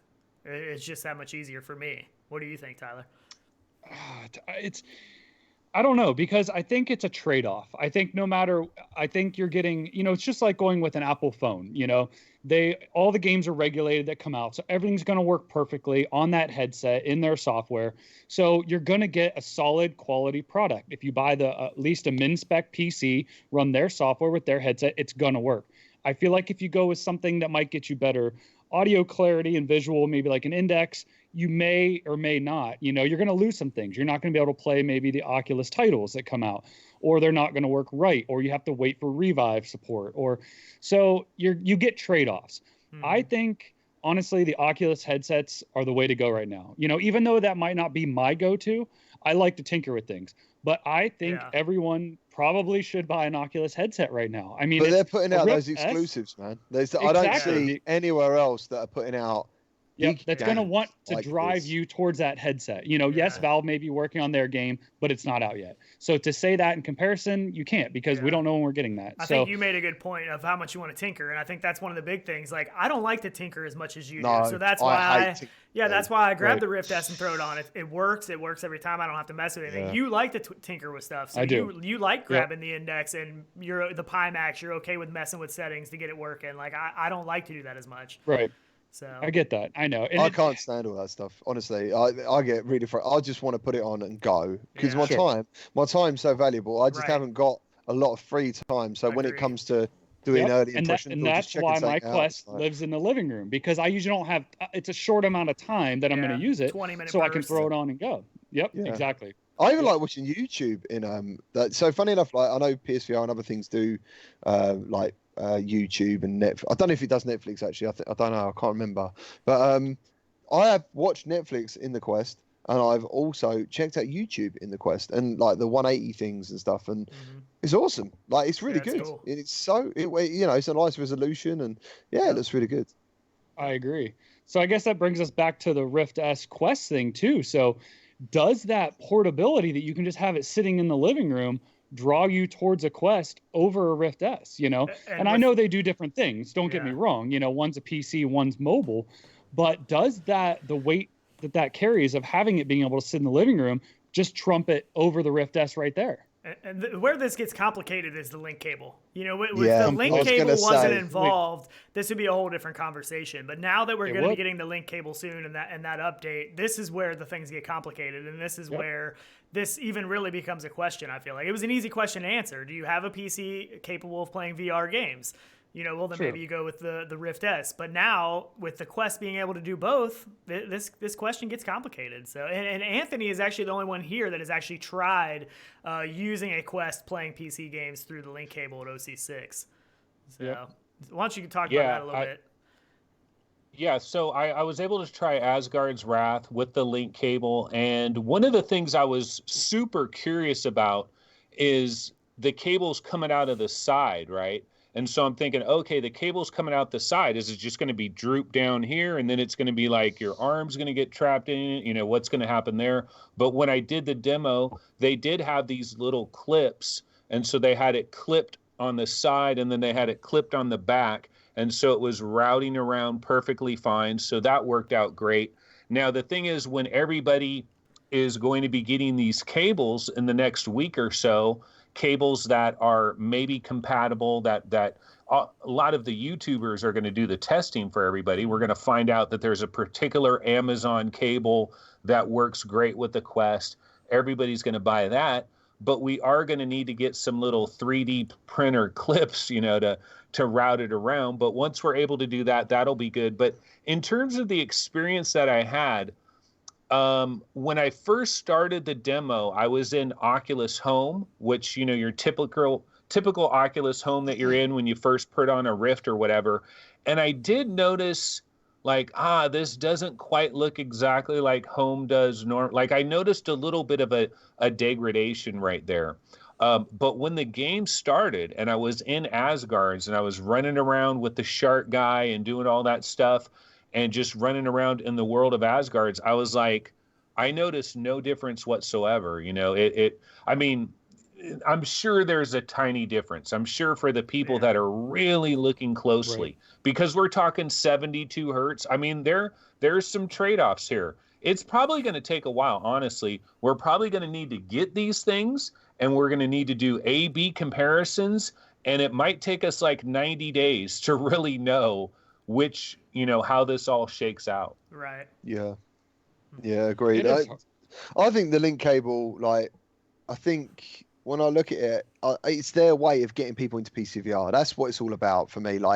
They're using it as it's going to take you further into it, man. Yeah, and I think what happened is as we discussed, it comes down to mods with a Quest for me. And I know you guys talk about the Franken Quest so much, isn't it? Like the what do you use for it? Deluxe audio strap. Yeah, the Vive, the HTC thing. But for me, this is pretty cool. I'm quite happy with this setup. I've got the VR cover stuff on it. That's okay. But even still, man, I would still rather wear the Rift S for many hours over the Quest. Sure. It is. It's hard because it gives you expansion if you do have the Quest, even with the cable. Even though we don't have it yet, to play PC game, it gives you a whole nother headset essentially. To me, and then comfort you can make it, but then you have more of an investment in the Quest because you have to buy a deluxe audio strap or the VR covers for the rear, or all these things, or headphones or whatever that may be. Well, I mean, it's hard because you do have more of an investment in it then. So I don't know. It's still a tough point. So for me, I'm going to go back to when I got my Rift S and the Quest, right? Because it was the same thing. I didn't know what I wanted. I thought I wanted both. So I bought both, right? On release. So I don't know what's going on with Skype's playing tricks in you, man. It keeps getting bigger and smaller. I don't know what's going on. I have no idea why. So I actually bought both, right? And I had it, and I used the Rift S, and the tracking was garbage. Right out of the box, day one, tracking was garbage. It wasn't very So good. I used it for a couple weeks, and I'm like, I just wasn't there for me. I didn't feel the need for it. I didn't feel a big difference because at the time I had a CV1 as well.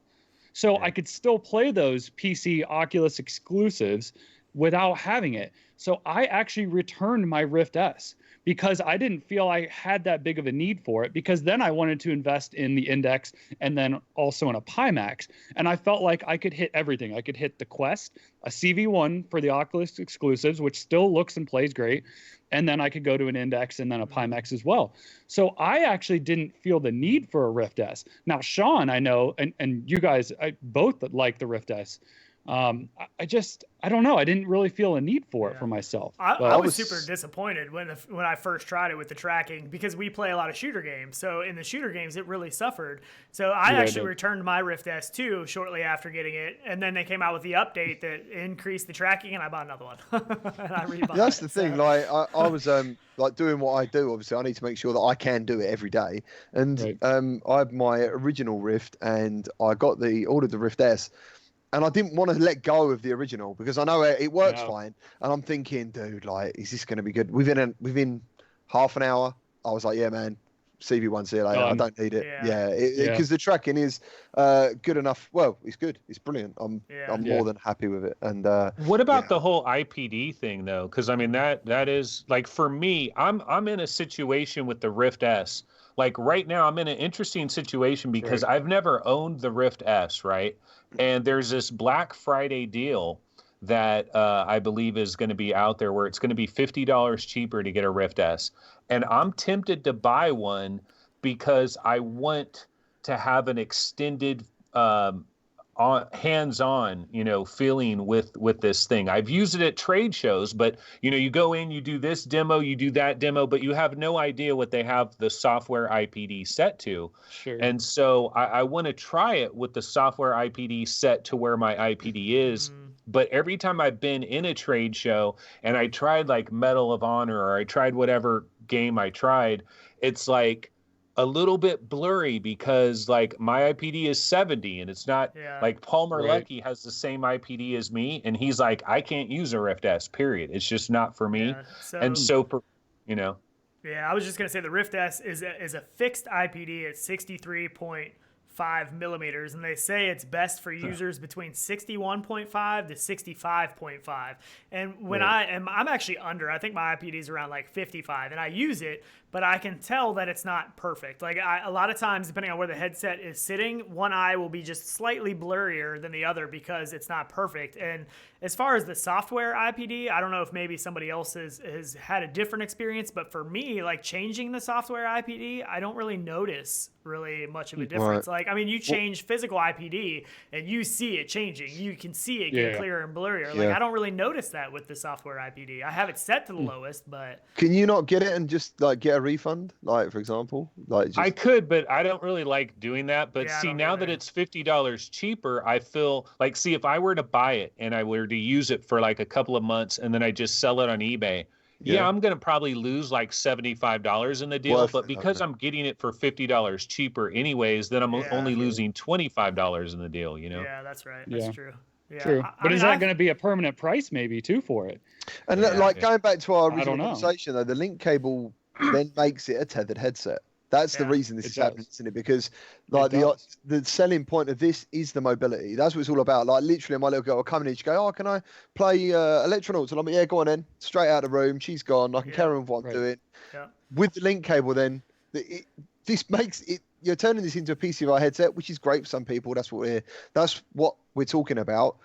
But then I do feel that people are going to do it. They're going to get the link cable, and then like, what is the like the foveated rendering issue? Like, what's it going to feel like? Where are you going to notice that encoding decoding thing? You know, you get like the loss of visual quality, which is what they were talking about, isn't it? How it works. That I think it's all encoded on the PC. And then it's decoded on the Quest, and there is going to be a loss of quality. But will you notice? It changes on its own. I'm not sure. I'm just going to leave it alone. Last time it got small, I made it bigger, and then it went huge. So I'm just going to. It's doing it on its own. I'm not sure. I just thought, guys, we never done the coffee cup thing.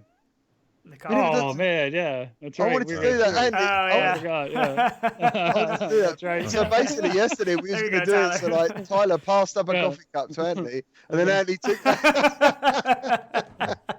That's what he done, man. I was like, that'd be fantastic. That is awesome. God. So with this link cable, one thing that crosses my mind is that one thing about the Rift S that I hate is that heavy cable. Like the cable on the Rift S is bigger and heavier than the CV1, and that's what I used before getting the Rift S. The one nice thing about the link cable is that is a much thinner, lighter cable than what we have on the Rift S. So that is going to be... Is it true that the Rift S, is, like newer Rift S has got a thinner cable? I'm sure I read that somewhere or something like that. No, I don't know if that's true.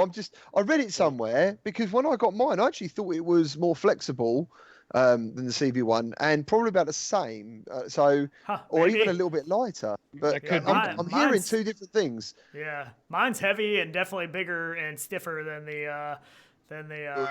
See, I know. I was like, somebody's gonna say something about that. But yeah, so that to me that will be a benefit though for having that smaller cable and stuff. That's not going to be as intrusive. I do think that is going to be a benefit. But you're compromising on comfort. You know, I think the Rift S is definitely a more comfortable headset than the Quest, even with the mods. Like, I love the deluxe audio strap on the Quest, and it makes it much more comfortable with the VR cover and all of that. But it's still not quite as comfortable and as light, you know, as the Rift S. So, for sure, man. You can get that sweet spot with the Rift S, and you're done. Like for me, that is like. This is the most comfortable headset. And the PSVR actually was the most comfortable headset for me. But funny enough, now the pad that kind of made it comfortable that goes over here is now a little bit like it's a bit in the way now. Do you know what I mean? Because on the PSVR, you got that padding that goes above the band. Yep. And on there, you've just got the band and then the strap over the top. So, yeah, man, I don't know.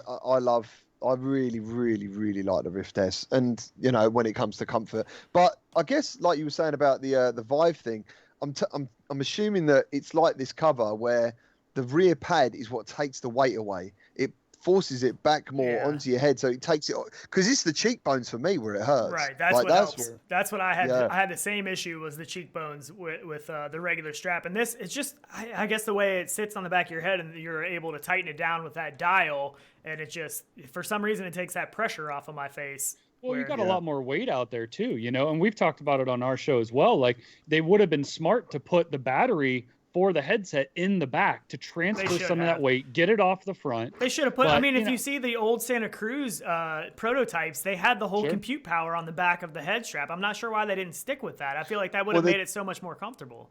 What was the battery pack that you guys reviewed? The VR Energy, I think it's called. Yeah. So how is that? And that helps. Do you use it? And it helps a lot. It looks fantastic. It really does transfer some of the weight to the back. So it does make the headset heavier, but even like with the Index, we know that's a heavier headset, but it's comfortable because of the balance. You know, it's more balanced. So the more you can balance it out, you know, it just takes that pressure off your face, and that the Quest is just so front heavy. That's its biggest downfall. I take it all you guys reviewed the thinner covers as well, didn't you? I'm sure you did. And this setup now is not my go-to. This is it. It doesn't ever come off. Like, that's what's on my wife's. That's what's on my wife's headset. Is that rear VR cover strap and then the VR cover facial interface. Yeah, for sure. We have a picture. I think it's the original though. It's not the thin. Yeah, Isn't it crazy though that we got to do all this freaking crap? Like I know. See, the whole thing about the Quest was like, oh, you could just go to Walmart, you buy a box. Yeah. You take it home, everything's there. But no, what are we doing? We're ordering this from this place, this from this place. We're making 3D clips. I think it's good though, because I think the customization is what people like. They want to personalize it. They want to make it their own. People, you know, some people, true. I mean, everyone's face is different and stuff too. See, exactly. Yeah. Yep. My wife's is pink. Hers is sparkly pink. So, So I get that, but yeah, I think the Quest, for me, I guess to go back to still the main topic, I think the Quest is a good headset for, I want to call it beginner VR. You know, I feel like if you don't have a headset, it's the best place to start, because you can then go and try PC VR if you want to invest in a cable. This is another big comment, man, because like a lot of people who I was with or whatever are playing PSVR, and that was the thing. So the original conversation was, if you have a PS4, what do you do? What do you recommend? Do you recommend getting like the PlayStation VR in the bundle? Because as we know, there's some great deals going on at the moment. I think it's like $200 for you guys, isn't it? And you get 5 of some of the best games. Yeah, that's the best Black Friday deal out there right now. Yeah. So like you got that there, and you got a PS4 at home. So for $200, and the PSVR is, don't give it, like obviously we know about the tracking, the 180 thing, but it's fantastic VR. So it's a solid experience. Yep. Yeah, it was a tough conversation to have when you talk to someone like that, because then I guess it comes down to brand loyalty as well. You talk about someone who's a PlayStation 4 fanboy, they're going to go, dude, I don't want the Quest. I don't know, but me personally now, the way things are going, and especially software wise, like PSVR is slowing down a little bit. The newer stuff is appearing first on Quest. I would now go Quest as the entry headset. That is the first headset. I recommend Quest straight up, because the problem with PlayStation VR, as great, I mean, they've done wonders with kind of crappy stuff, really, you know, straddling stuff together and just making it happen. They've done wonders with it, but let's be honest here. You got a singular camera.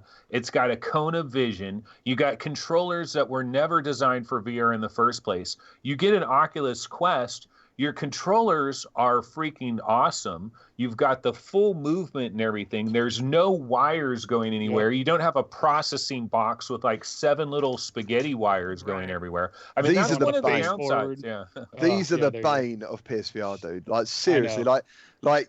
And these bloody highlight it so much more now, because in a way, like, this is all I knew. So this is all I went for. And like Killing Floor for some people on the PSVR is literally unplayable. Like, unless you're, for me, it's not. Like, I actually love the moves. I got on really well with them.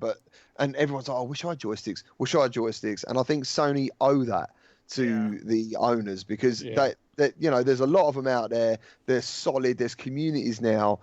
They would sell, like they would just sell, and developers would be really like so much happier. And I don't know. That's the problem. Like Anthony's saying or whatever, and everyone I guess says like this controller is awesome. I love it. Yeah, they are some of the best controllers. I mean, even like we talked about with Pistol Whip, I love the touch controllers in Pistol Whip just because I feel more like I'm holding a gun for some reason when I use those touch controllers. It feels really good, especially the one-handed. But just to jump into your chat quickly, dude, like people are now talking about straps and stuff. For cost, it's got to be AMVR. Mammoth is like a little bit more expensive, but as good as AMVR. Right. But for me, the Kiwi, I can't go near them. Like I guess some people have recommended these things, but I don't know, man. Like I used them. We haven't tested ours out yet, but I think it was like, I don't know, 10 minutes less, and I took them back off again. I was like, I don't see the point. Unfortunately, too late. Yeah, I feel like the Mammoths or Mammoths, I feel like, or the what is it, the ASVR? Is that what it is? AMVR. Yeah. They it just gives you even more grip and everything. They're great. I couldn't play without them now, especially having the knuckles, and then now having those. I feel like they're just so comparable now in controllers. Yeah. And also, the one thing a lot of people I think are forgetting is the reason that these are really good is that it holds the battery cover in. Yeah. You haven't got that with the Kiwi. You've gone back to like the one complaint where people were saying that you're getting into a game and all of a sudden your cover comes off and you're like, especially Beat Saber and stuff like that. Yeah, if you're going hard with Beat Saber, and so they do help. Yep. But you know what's weird? I was just gonna say, going all the way back to like Sega Genesis and Super Nintendo, like going way back to the old schools. I've never wanted like third-party controllers or like weird little things. I've always wanted just the standard issue, vanilla. Like I don't get these like things that you add on usually. That's just not my game. But I mean, it would help when it gets a little greasy and sweaty, Yeah, oh man, sure. the Mammoots are amazing though. Yeah, I feel like if I were to buy a Quest or a Rift S, not have anything, that is I don't know if it's probably is the first. I don't think you need the VR cover right away. I mean, I think you need to feel it out and see if you do need them, but the grips. Yeah, because they can even expand your gaming experience, dude. Because like when you're playing dojo mode, like in Star Wars Episode 2 more specifically, you can actually feel like you're letting go of the lightsaber, which is quite so cool. Good. Yeah. So it does that so too. good. So let's talk about a little bit more about the Quest and the Rift S. Let's talk about the screen, because there's two different screens, two different hertz with the screens. You got LCD versus OLED, and actually the Quest is actually technically higher resolution than the Rift S is, which I don't think using the Quest in its standalone mode really highlights that at all, because of lower textures and everything else. But how is that going to be hooked up to a PC? That could play a role in that. And I think the one thing that the Rift S really does have over the Quest, which is funny to say now, is the LCD, because when people first started switching to LCD, everybody kind of complained that they were going to LCD instead of OLED. But the fact that there's a lot less screen door effect and, for me, less glare and stuff than there is, or what's the other word for glare? Not really glare, but God rays. God rays. Yeah, God rays. So what do you guys think on that? I'll let you go. Yeah. Well, I mean, in terms of the screen, one of the problems with the Quest is like the resolution that the Quest has, 2880 by 1600, right? I don't know that we've ever seen that. Right. Like, I don't think anything actually rendered. Like, I don't even think they like upscale it to that native resolution. I think it's just that's what the panel is inside it, but I don't think we've ever seen that. And then also, I think when you do get the link cable, you're not getting that full resolution either. No. Like I don't, because see, the thing about the link cable, it's like they're sending the signal over and then it's like unpacking really quick. So again, I go back to this idea that honestly, we're not really going to know the answer to this question for like another 60 days, because you need somebody that has the Rift S and the Quest with Link, and they're going back and forth, back and forth, back and forth in the same games, and to know like 72 hertz versus like what is the Rift S? It's 80, a little bit lower, 80, right? 80, yeah. So that's funny because it's not a huge difference there. Yeah. But I just want to say, like with Pistol Whip, the main menu, for example, I've not noticed that drop in hertz. I haven't noticed that personally at all. I don't know if you guys have, but like when it comes to the hardware side of things, even though I think you say the Rift S is a lower refresh rate. 80 hertz. Yeah, and that I actually noticed that. Like in Pistol Whip, just being at the menu, how smooth everything is. You get into the Quest, and there is slightly not as smooth. So I do notice that, and I think you're right. Like when it comes to the PSVR, there's only a couple of games. I know the guys, developers of Windlands. I think Windlands, the original, is like one of a few games that actually got the best out of the PSVR in terms of I think the PSVR does 120 hertz. I think there's two games on PSVR that do 120. I believe Polybius and Corix. Oh, is it not Windlands? Oh, okay. So he basically told me that he managed to achieve these two things. He's very proud of them, and you can see that. Like when you go into the PSVR, it's really clear. Really, the clarity is amazing. But like when you play something like No Man's Sky, they've had to add a small image to make it bigger, and that's why people are like, dude, this is blurry. Yep, I get it.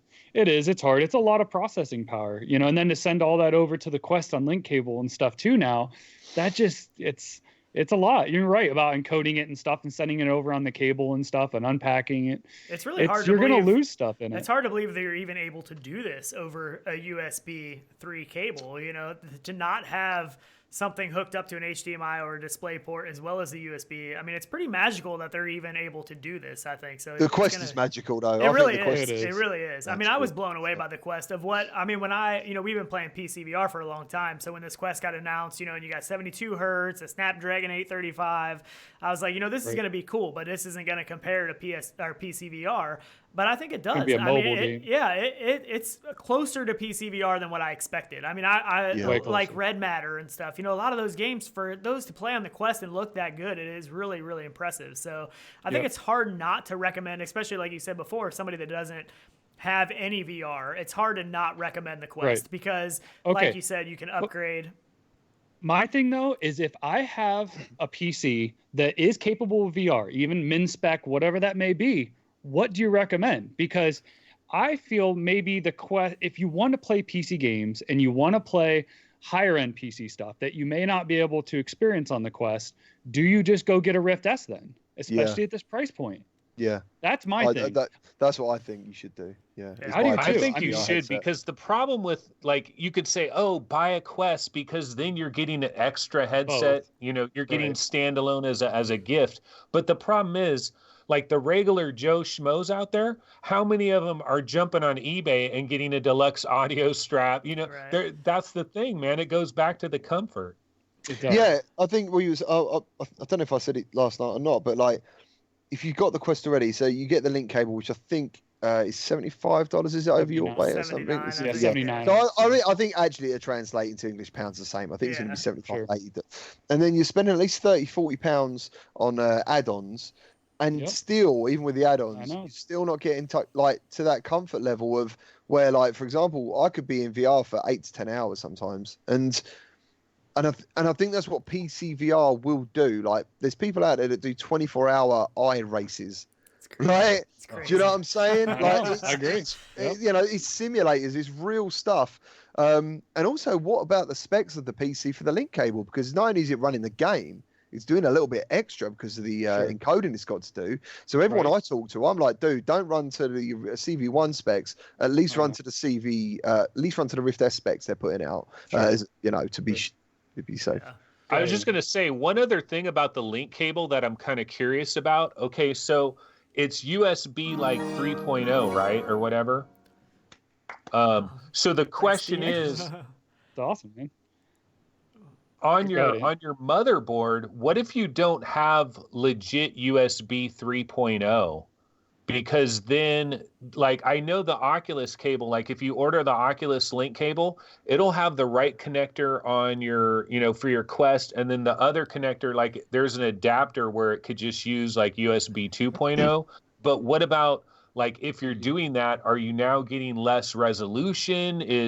How are you suffering in some way? Right. Because my motherboard, it's crazy, dude. I got a modern motherboard. I just updated my computer like not long ago, and my motherboard doesn't have the special little slot, for a Quest type cable. Oh man. Yeah, those are going to be issues that I don't think we're going to know until it actually comes out. If that will add that extra latency, or you're going to get fragments that don't come through visually. I mean, it really could. I mean, it could cause a big issue, and then it may not be worth investing into. Yeah, Carmack did say that it will run on some PCs on USB 2.0, which it blows my mind even more. I don't know how they're doing this magic, but real quick, thanks to Steve XM. He said Rift S all day long, so he is going Rift S all day. He just recently got a Rift S. Yeah, he went from CV1 to Rift S, and he's really been liking it. So another topic I think that we should get on about this is the audio, because they both, in my opinion, they both lack good audio. But to me, the audio on the Quest is a little bit better than the audio on the Rift S. I don't know if you guys feel the same way, but I think it's just the way that it's channeled is a little bit different. And I feel that the Quest audio is a little bit better than the Rift S.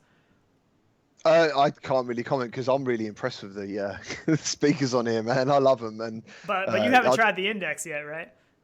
I have tried the Index, and that audio is so good. Right, it's just different. There's no two ways about that. Absolutely.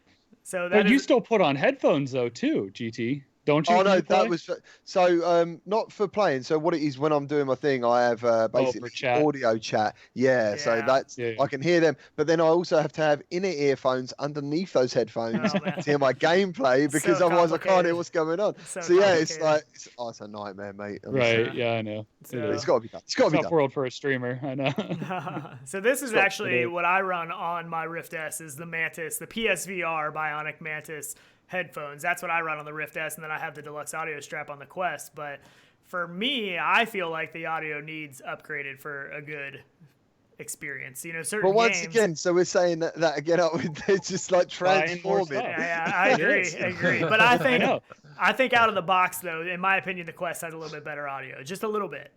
And they're both doable. You don't have to upgrade the audio. But like one of the first things I played with the Rift S was Contractors. And I went into Contractors and I was like, man, these gunshots don't sound right. Like the spatial audio, I can't tell as well where somebody's coming from.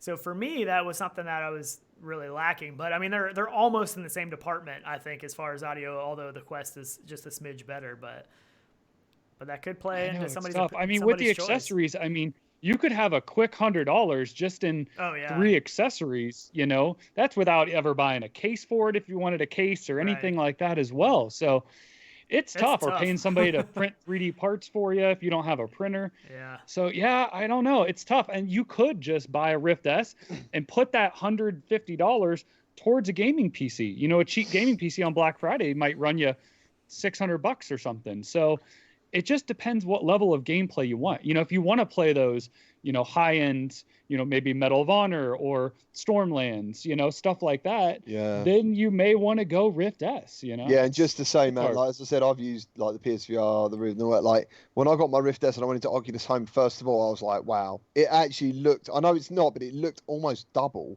like, clarity to me. I was like, oh, wow, this is amazing. Do you know what I mean? And you do lose, I think that is true about the blacks. They're not as black as before. Do you know what I mean? They're a little bit, tiny bit bluish, I guess, more so. But grayish kind of color. But once again, like we're saying, once you're in there, that sort of fades away, and you're just left, for me personally, with a really fantastic display. So, hey, Sean, quick question. So, like, if you do have the Franken mod for your Quest, and then comparing that to the comfort of the Rift S, what's your thoughts on that? I still think the Rift S wins. I mean, the FrankenQuest mod helps a lot for the Quest, but I still think the Rift S is still more comfortable. It just better weight balance, better, everything. I don't know. It's just, well, you don't have the battery in it either. There's the winner. There's the winner, folks. Yeah. I think that. I think if you have a gaming PC, it's hard to not go Rift S, I think, over Quest. But if you don't have a gaming PC and you plan on picking one up down the road, then that's awesome. So thank you to TD Maker, donated $5 and just said keep it up. He just said keep it up. Yeah, so I was just looking. I was trying to see what the question was in the comments. So we really appreciate that. Yeah, and speaking of, both Anthony and GT's Patreons are down in the description. Definitely hit those up. Yeah, they definitely put a lot of work into it. They really do. Yeah, thank you. It is tough to stream. Everyone thinks you just get on here and just fly through, but we were all on here last night setting all this up. We were on here this morning, so it takes a lot more than people think. But yeah, it is. It's hard with the. I don't know. I feel like it depends to me on honestly software. Like, I get, you have to buy a gaming PC to go that route. I feel if you buy a Quest, though, you're going to buy a lot of the Oculus games, which might cost you more. You get Steam sales if you can run Steam then with a Rift S. So there is that as well. Wow. Yeah, you get Steam sales, Green Man, You're supposed to be able to do that with length cable, though. We don't know for sure because it hasn't been out yet. But supposedly you're going to be able to, So, just to say, like, with PSVR, one of the things coming. So I've been doing this about 6 months in PCVR. Dude, like, and I know people go, oh, it's so expensive to do and set up and stuff. You save money on games. Like, you seriously save so much. I couldn't believe the sales that these guys have. It's sales are awesome. I say these guys, I'm one of them now. That's how I felt. I was like, these guys' sales are crazy. The price.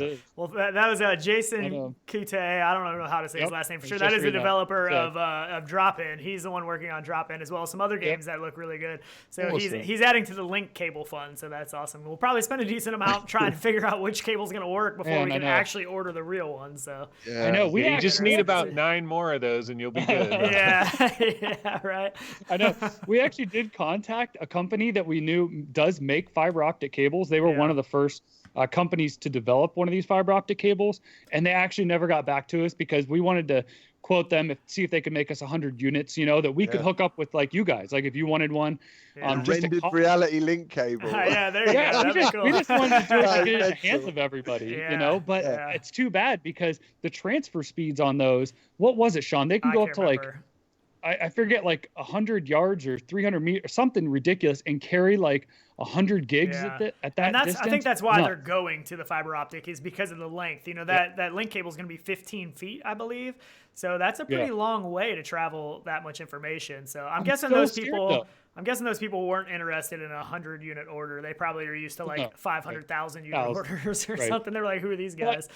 Still, with fiber optics, you cannot kink a fiber optic cable. So I know looking at all my cables, they get twisted. So supposedly, that's not true, though, for the newer fiber optics. Somebody commented before on one of our videos and said that the newer technology, that's not true for. I don't know, though. I have no idea. But mostly what they're doing, they're wrapping it or putting it in a cable that won't let it completely kink. But come on. I mean, do you know how many times my cable is twisted 100 times? Yeah, exactly. My CV1 cable is permanently like snaked and kinked because I've twisted it so many times. So I don't know. Could it wear out as well? We don't know any of this yet, and I'm surmising, but I don't know. It's hard. And I know guys like, I think it was Steve XM. He's had to replace his cable on a CV1 three times, like I think. Or something. And that is a regular, copper braided cable. So I don't know. Yeah. That's a nerve-wracking thing. On my CD1, it's like this is permanent. I can't get it out no matter what I do. It's crazy. It is too. Mine's that way. I get it. I know. I can't believe it hasn't broke, but yeah. So that's a thing too. I don't think the CV1 cable or the Rift S cable definitely should last longer. I would think. Maybe not. Maybe I'm wrong about it. But and hopefully the price will come down. $79. Hopefully, as the technology's out for a little while, that price will come down eventually. But I don't know. I don't think it will. I don't think it will on cable. There's no need because if you want to make that jump, you're gonna buy it. Unless there are competitor third-party cables come out, then and they are releasing the specs, so there will be third-party cables. I just don't know how long that's going to take. I mean, that could be after the link cable's available until we get third-party. That's hard to say. That's true too. Yeah. So when do you think exactly we're going to get this cable? Do you guys think it's going to be pretty quick into the new year? The official cable. The official cable. Right. I think early next year. I don't know why. Think it's going to be early? Yeah. For some reason, I think end of November, and I think they're just going to have so much ready for the orders. They need to. Yeah, they need to. I think that's what they're doing because I've seen I mean, I don't know, the interest in this cable is huge, and there's a hype wave, and everyone gets really excited. And I'm sure when it comes out, but I seriously think that it's just a gateway. It's just a gateway. They want people to go out and buy PCs to experience PC VR, and people are sort of getting it's weird. Before people are going, dude, PC VR is so expensive, but also they buy this. And all of a sudden, it's like, PC VR's all right. We'll go and get the link. It's really weird. That conversation now doesn't happen. Everyone's like, don't worry about that. I've got a PC ready. It's so they've done it already in my mind. So for all the people out there, though, that are thinking about doing this, go to Craigslist. Don't go buy go to Craigslist because there's people that have a PC, a gaming PC from 4 years ago that they're selling for a couple $100, and maybe it's got a 970 in it, but you can run the lab and lots of good stuff. I don't think you need to go buy an $800 PC. Check Craigslist. Recommendation though, don't buy something that can be overclocked, that's locked. Don't buy something that can be overclocked because people do abuse stuff and run it till it about dies and then sell it off. The thing with when we were looking into getting new GPUs, we used to run 1060s, and I was looking a lot on Craigslist, and it was like, man, to buy, a 1080 Ti or something from somebody you don't know, it's so scary nowadays because of all the mining stuff. Like, was this thing ran at max capacity for days, 12 months of its weeks, life? months, I mean, right. it's kind of scary, but you don't really know. It's a little frightening, but. You don't, but honestly, Black Friday's coming. Like, if you're thinking about going PC gaming, just pick something up on Black Friday. I know It'll Walmart. Be the best I think Walmart had a deal last year for like a 1060 6 gig, and it was like $500 or something like that with an i7 or something. I mean, that's pretty cheap. I mean, that's a pretty good deal. What do you recommend as specs then, guys? Like, because that's another conversation. One of the other conversations that happen or questions I get is, what do I buy? What do I do? And I feel like investment, it depends on money, obviously, and what you want to spend and what you have to spend towards it. I feel like investment right now should be about the 20 or the 1080 mark would be where I would go right now and feel comfortable. I don't know if I would go lower just because you need at least future-proof it a little bit. Yeah. I don't know. Things like I don't think you need to go high. Stormlands, that stuff's probably going to be kind of tough to run. And the nice thing about PC VR is it's so upgradable. If you buy something right now, next year you can upgrade your GPU, you can upgrade your processor. I mean, I would think most people should be able to do it. It's not too difficult, but on the flip side of that, though, I want to say it's different with consoles because, like, with consoles, you can get something and it actually improves through the life cycle. You know what I mean? You'll get a game that, it can even like almost the Quest will improve. Yeah. Well, whatever. Like, I would just remember, like, with the Xbox 360 and other games that, definitely the 360. I remember, like, the first games that come out and then Halo 4.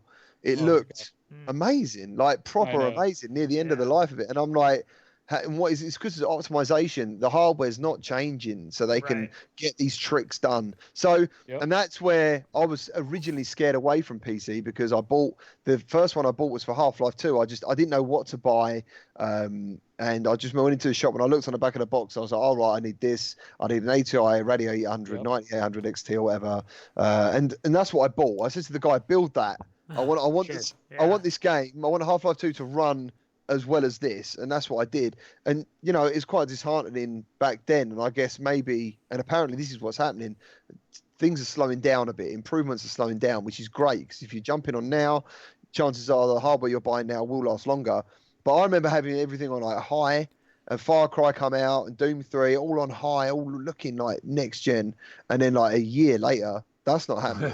And then the next year it's like I'm getting blue screen to death. I'm getting medium seconds, bruh. Yeah. Do you know what I mean? That's like, it's not working. I know. That's all right. I mean, it's gotta be easier for developers, developing on something like Quest because it is a standard. It's so hard to be able to make a game and know this game has to run on all these different setups and all these different specs.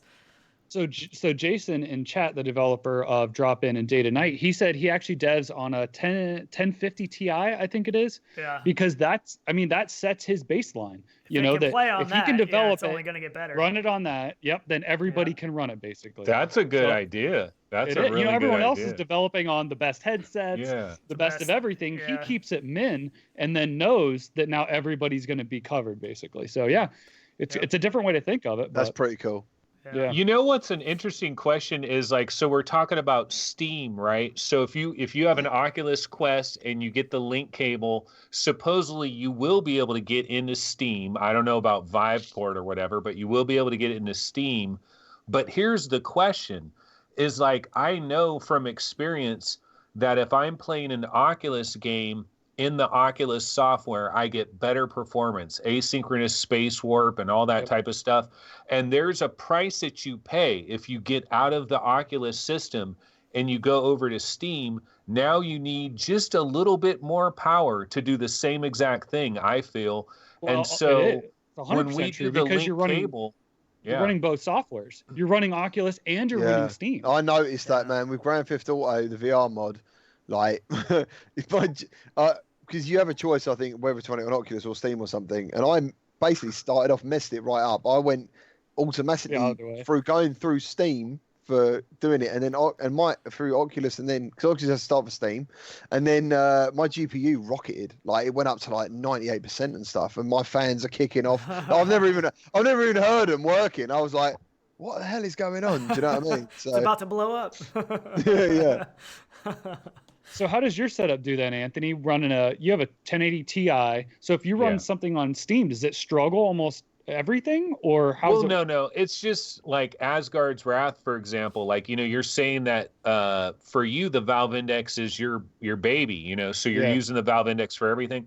I tried playing Asgard's on the Index, and I was like, I mean, it works, everything works, but then there's like additional stutter that just, and if I go back to the CV1, that stutter is gone. So it's like, that's why I feel like I do need to own some type of Oculus hardware. I need to own native Oculus hardware so I can get that pure experience. Sure, I could try it in Revive and I could probably make do, but I want to feel that native, that's why I feel like I got to own some kind of Oculus thing. Yeah.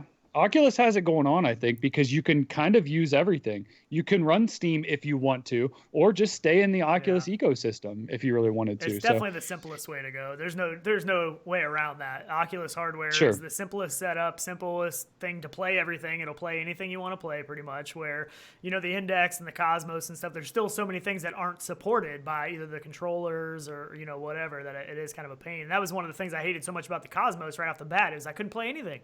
Everything I wanted to play, the controllers weren't there. It didn't even recognize them. So it's super frustrating. But I mean, Oculus is I know, it's hard. Pretty top dog in the VR market space right now. It's hard to compete with them. And okay, so my question to all you guys, if you bought a Quest or a Rift S, which do you think is more future-proof? Yeah, but then the Rift S, that's like asking about if a PC's future-proof. I mean, we know Oculus is focused. But look at the CV1. We know where their focus is. I mean, the CV1 still works. What's he doing? What's Anthony doing? What are you doing? Hand tracking, baby. Hand tracking. Hand tracking. Yeah. We will get hand tracking. I was thinking of Squidward or something. Where's he going? I didn't know. Walking around. Because they won't bring hand tracking to Rift S, because then it's the haves and the have-nots. Right. They're not gonna piss off the original CV1 people. And there's still a lot of them. There's still a lot of them. So, you don't think hand tracking will come to the Rift S? And I meant Zoidberg anyway, not bloody, what's his name? Why not? Developer? What about developer mode? Because CV1, dude. Like, everybody with the CV1 is like, what are you doing? I can't believe you do this to me. You said you would never do this, Oculus. Oculus always said that everything that comes to the Rift S is also going to work on CV1. And so if they brought out hand track, you don't, what are they going to send everybody Elite Motion in the mail? Because I mean, it doesn't have the cameras. There's no cameras. So like on the headset of the CV1, so it's not really possible. So it's a good point. So I mean, honestly, I think the Quest, from looking at it from Oculus standpoint, the Quest is more future-proof, because we know Oculus, that's their focus. The Quest is the whole focus of Oculus. The Rift S is just kind of the side thing. And even allowing the Quest to be a PC VR headset as well. I mean, the focus is definitely on Quest. But that's where I think the link cable's coming in. They want the hype of this and the excitement of this to carry over to PC VR. Because you give someone like Asgard's Wrath again, like I remember the first time I had a PlayStation, my parents were well annoyed. I had like a PlayStation for my birthday, and then I went uptown and I saw the N64, Mario 64, and I was like, and then I saw Turok as well, and and I was like, man, this is incredible. And I wanted to sell that PlayStation, probably lost loads of money and stuff. When you see something like Asgard's Wrath, and other games, like, that is the bar, like, is massive. It's so high, like, I don't know, and I think that's what's going to happen. People are going to see it and they're going to want more. When we have conversations like this, they're going to think, what, is the Rift S that much better? Like, is it that much more comfortable? Is it? And they're going to want to search, and they're going to want to find stuff, and they're going to want to expand. And I don't know, I can't see this as a PC VR headset. I think that link cable, for me, in a way, kills the message of this. I think that's what it does to me. But one thing about Asgard's and Stormland and all that stuff, you keep mentioning like this really high-end experience. You can only get it on PC VR. Here's my question, though. Are we guaranteed to get any more of these? Because like they finance, they paid all this money for Asgard's and Stormland. And I know we got Boneworks, but that's not Oculus. But But like where's the next one? Because I really feel like Gamertag, you've said a number of times, they want you to go to PC. No, they don't. They want you to go to Oculus, man. They control the Snapdragon environment. Yeah. You know what I mean? Like if you buy, I feel like there's going to be a Quest 2, Quest 3, Quest 4, Facebook long term. Do they really want to be on the computer? I don't think they do. I think they want to get off of the computer because then they don't have to worry about Windows. They don't have to worry about Steam. They get you in their private. That's the thing. On the Quest, it's a private party, baby. You're in Disneyland. And once you're inside Disneyland, you got to pay $10 for a hot dog. You got to pay $10 for the soda. And it's a locked system, man. It's locked. There's no competition. He's so right. Yeah, you're not even aware of any other system. You wouldn't even be aware of any competition. There's no Steam. There's no other store. Like there isn't. Other than the side loading aspect, which I'm kind of surprised they haven't locked. Could kill that's what they can. I think that will happen. I think that eventually they're gonna. I mean, they make it pretty easy to say you're a developer. I mean, anybody can do it and get access to developer mode. It's not hard. But so talking about, go ahead. I was going to change. Well, just before we finish on the future proof, I still think the Rift S is more future proof because to me, if they move on to a Quest 2. What happens with the original Quest? Is everything on the Quest 2 going to work on the original one? Could you buy one? Could you transfer it? I don't know. Are they going to do cross compatibility or something? Snapdragon all the way. Yeah, I mean, I still think it's going to be hard on that. A Quest Nano. I think you're going to get a Quest Nano. That's right. Oh yeah. But on a PC headset like the Rift S though, I can still use my CV1 and play everything that's still out now. It's just a monitor at that point. You're not relying on processing power for the games. Yeah. So really that headset, aspect, Rift S can work for another 4 years probably. Where a Quest is that going to phase out once the next one's out? What do you think the next gen? How long? How long do you think? Because Oculus, I talked to some people. 2 years. I talked to some people. Of what? Quest or PC VR? Quest. Because the next Quest, I say fourth quarter 2022. Oh, okay. That's quite a way away. So I look at Oculus and I think the speed they're changing stuff. I think possibly sooner. I think they're going to look at like iPhones and Apple and go, give it 2 years and then maybe give it, and then maybe. But here's the thing. Like Gamertag, like they're selling like all the commercials that are on the NFL and all this stuff, Dancing with the Stars, these Quest commercials. They're getting Joe Walmart, Sally Walmart, they're buying these Quests, right? And they're not going to want to turn around a year later and be like, Quest 2, what the F? You just screwed me. I'm telling you, it's going to be 2022, fall of, and that's if we're lucky. And I want you to be right. I want you to be right because then people have got more value for their money. Yeah. You know what I mean? Sure. And, I think maybe 2021. And I think that what they're doing with the Quest now is they're getting people hooked. These people that are buying the Quest now, it's still gonna be completely usable for a long while. And at that point, they're gonna be hooked, just like we all are. So when the Quest 2 comes out, they're not gonna care anymore because they're gonna want that next level experience. But I still think it's gonna be at least, I still think it's gonna be at least 2021. I would think so. This is so incredible. 2022. I'm sorry, spring. Okay. Exactly 3 years. Exactly 3 years. I mean, that would make sense. That would make sense. It's so incredible, dude. It's such an incredible device. I know. I'm just grateful it's Quest here. 2, though? Quest 2 is going to be ridiculous. Legit. Yeah, it's going to literally, because everyone's reporting. AR like a mofo. So on color that topic, through the whole bit. That topic, does anybody Full color pass-through. Does anybody think we're ever going to see another Oculus Go product or Oculus Rift product? In my opinion, I think the next Oculus product is going to be an Oculus Quest that replaces all of them. I think we're already seeing Quest being a PC VR headset. I think it's going to be a bigger, even bigger iteration of that. And I don't think there's going to be any need anymore. You think you're going to have one Oculus headset that's going to tick all the boxes and you can tether and untether it at will? Yeah. Yep. It'll ship with a link cable. But the Oculus Go, though. Yeah, I think what's the price? Oh, I don't know. Yeah. So I think there's going to be another Oculus Go, and here's my reasoning for it. Okay, so the Go is like a video thing, right? And then the Quest is a gamer thing. And so I think you could diverge these paths because what you could think is, like, imagine if somebody designed a headset where they're like, we don't care about gaming. Don't even worry about gaming. We're going to do video experiences, 360 videos, 180 videos, prawn. And what if you designed a headset that was just like concentrating on that? You could go real high resolution on the screen. You don't got to worry about a snappy Snapdragon. You can get a low level one, basic one. You got a high resolution screen though to make the videos look really good. You don't need to have like advanced controllers and stuff. Just for like, this is for the non-gaming crowd.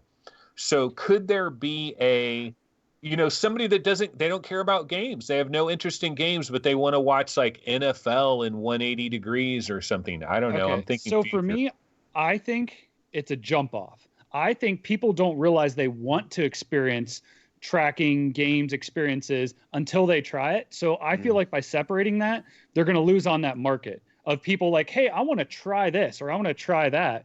And then they get into it like, oh my gosh, this is great. Like, I'm going to try Beat Saber now. Right. Now they're like, okay, I like games. So now they're going to try something else. And I think Oculus, I think they want to focus on the software sales. I think that's where they want to make their money. So if they're selling a headset that just does video and stuff, unless they have Oculus apps that you have to buy for certain kind of videos and stuff. And another thing is I don't think they want to separate the market too much. Like they don't want the confusion. Like even the conversation we're having today, should you buy a Rift S or should you buy a Quest? I don't think they want that kind of conversation. I think they want to simplify it. And even the same reason they didn't allow us to use the external sensors on Rift S. I don't think they want to confuse people because that's another question. Like, well, do I need these external sensors? They didn't even say the word Rift S at OC6, I don't think, on stage. Yeah. I mean, come on. I mean, they're trying to focus everything into one pot. Yeah. So, and I think that the Quest already does everything that Go can do pretty much, but does it better. They even added the 3 degree of freedom mode for night mode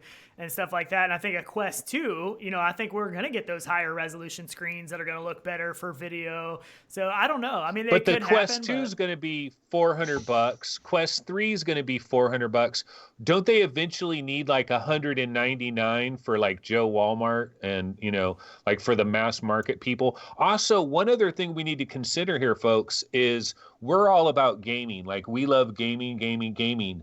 Eventually, like we have not figured out volumetric video yet, but people are working on it. Yeah. Someone's going to figure this out. And like live sports and all that, like volumetric video, there's going to be people like your Uncle Bob. He's like 58 years old and he smokes cigars. He doesn't give a rat's ass about any kind of game. But if you could put him in the NFL where he's standing 10 feet behind the quarterback and it looks crystal clear, and we got volumetric video from Intel filmed in the special Intel stadium, I don't know how they're going to do this stuff. Right. But when they eventually figure it out, I see divergent paths. There's going to be people that don't give a damn about video games. I hate to say it, man, porn. I hate to say it, but it's true. That's another thing. People will go crazy for that. So that's a huge market, actually. Yeah, I think like what Anthony was talking about, the volumetric capture and all of that. I think that eventually we're going to see this really reinvigorate the movie industry because we've seen movie theaters and stuff suffer for a while. They're not what they used to be. They're not, but if we can implement this technology into VR and movie experiences and stuff, I think it could really change the whole game of how we watch movies and how we experience a movie, of being in the movie instead of watching it on a screen even. I thought like 3D was doing that for a while. I thought 3D was going to do that, and that was brilliant. Like what was Avatar and stuff. That was a quick minute. Yeah, but I mean, even that though, like going to see a 3D movie in a movie theater. If you watch a 3D movie in a movie theater in the Quest, it looks way more 3D and way better to me than it does watching a 3D movie in a theater. I think. I mean, Isn't there like a movie that's coming out really soon? I mean, not like a full-length movie, but like a short thing where everything was filmed in first person. Did you guys hear about this? I forget what it's called, but like everything was filmed in first person and there's no cuts. It doesn't like cut to this. It's all first person because it was designed specifically to be in VR. And like if you're cutting to different scenes, that's kind of jarring when you're in VR because you want to be in one spot, but you're like a spy or something. I forget what it's called. Maybe somebody in chat will know what I'm talking about. That was ages ago, though, wasn't it? That film? No, there's a new thing coming. What was the film that was like that though? It's all first person. What was that bloody called? Yeah, but it's in the chat. People are really good in the chat. Yeah, they always anything we can't remember. Somebody hits it. Yeah, someone's always do. Bang on it. Save the day. Agent Immersion. Oh yeah. So Tyler, what was you going to say? You going to say something, man? Sorry, I think I spoke over you. I was thinking. No. I forget now. I started thinking about what we were trying to figure out. Yeah. Oh, that's all right. I can't remember that film, dude. I know. Hardcore Henry. Hardcore Henry There you was go. the film like that. Yes, correct. On the case. Agent Immersion. So maybe that's it. Maybe Agent that's Immersion. the new one. You gotta Maybe Google that's that. Yeah, I have to look that up. I'm not sure, but yeah, I think that's something we're gonna see. I think it'll happen.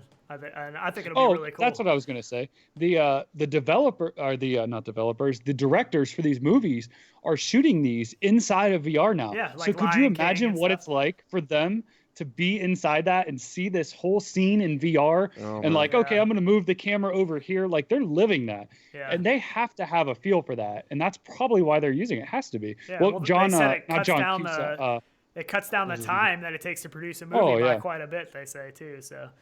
Yep. But like that Lion King thing, like, can they release that for us so we could just like cool. scroll around Pride Rock? Yeah, that would be cool. No, that would be amazing. I'm surprised they will. It's coming. There was that one we were just talking about this morning, Sean. That show, Britannia. Is that what it was? Britannia. Do you know that, GT? What's up, man? Britannia, a show called Britannia. I don't know of it. I've not heard of it. Sorry, in the chat, someone mentioned the film The Joker, and when everyone talks about that, like, man, that was incredible. Yeah. Like that was a real.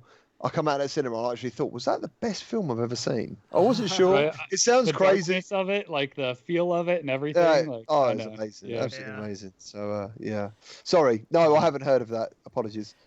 That is. So Agent Immersion is November 22nd. Huh. Okay. Huh. So what is it? What's it about and stuff? And it's everything it's like the guy that did it. Everything was 100. Like they actually put cameras on someone's head. Like the way they filmed it, it's crazy. If you see how they filmed it, they like put this like special rig that was like attached to someone's body, so that like it's like Boneworks. It's like your arm is going, zzz, you know what I mean? So you're in the movie basically.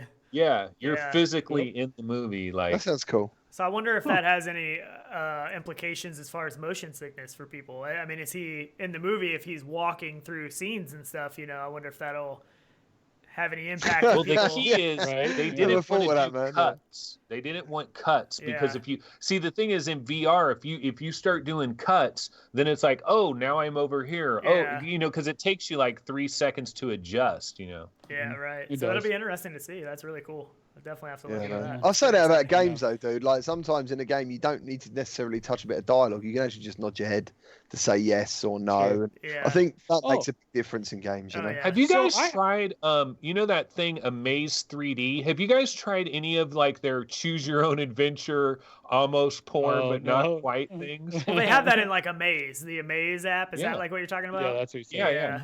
Yeah, I've tried Those are kind of cool. It's I like think they have some potential. Yeah, I think they have some potential. It's like, can you get into the hot tub? Can you get into the hot tub with the cool shit? That's awesome. Oh my gosh. So the VR man thing. I think that's the second one he's done today, isn't it?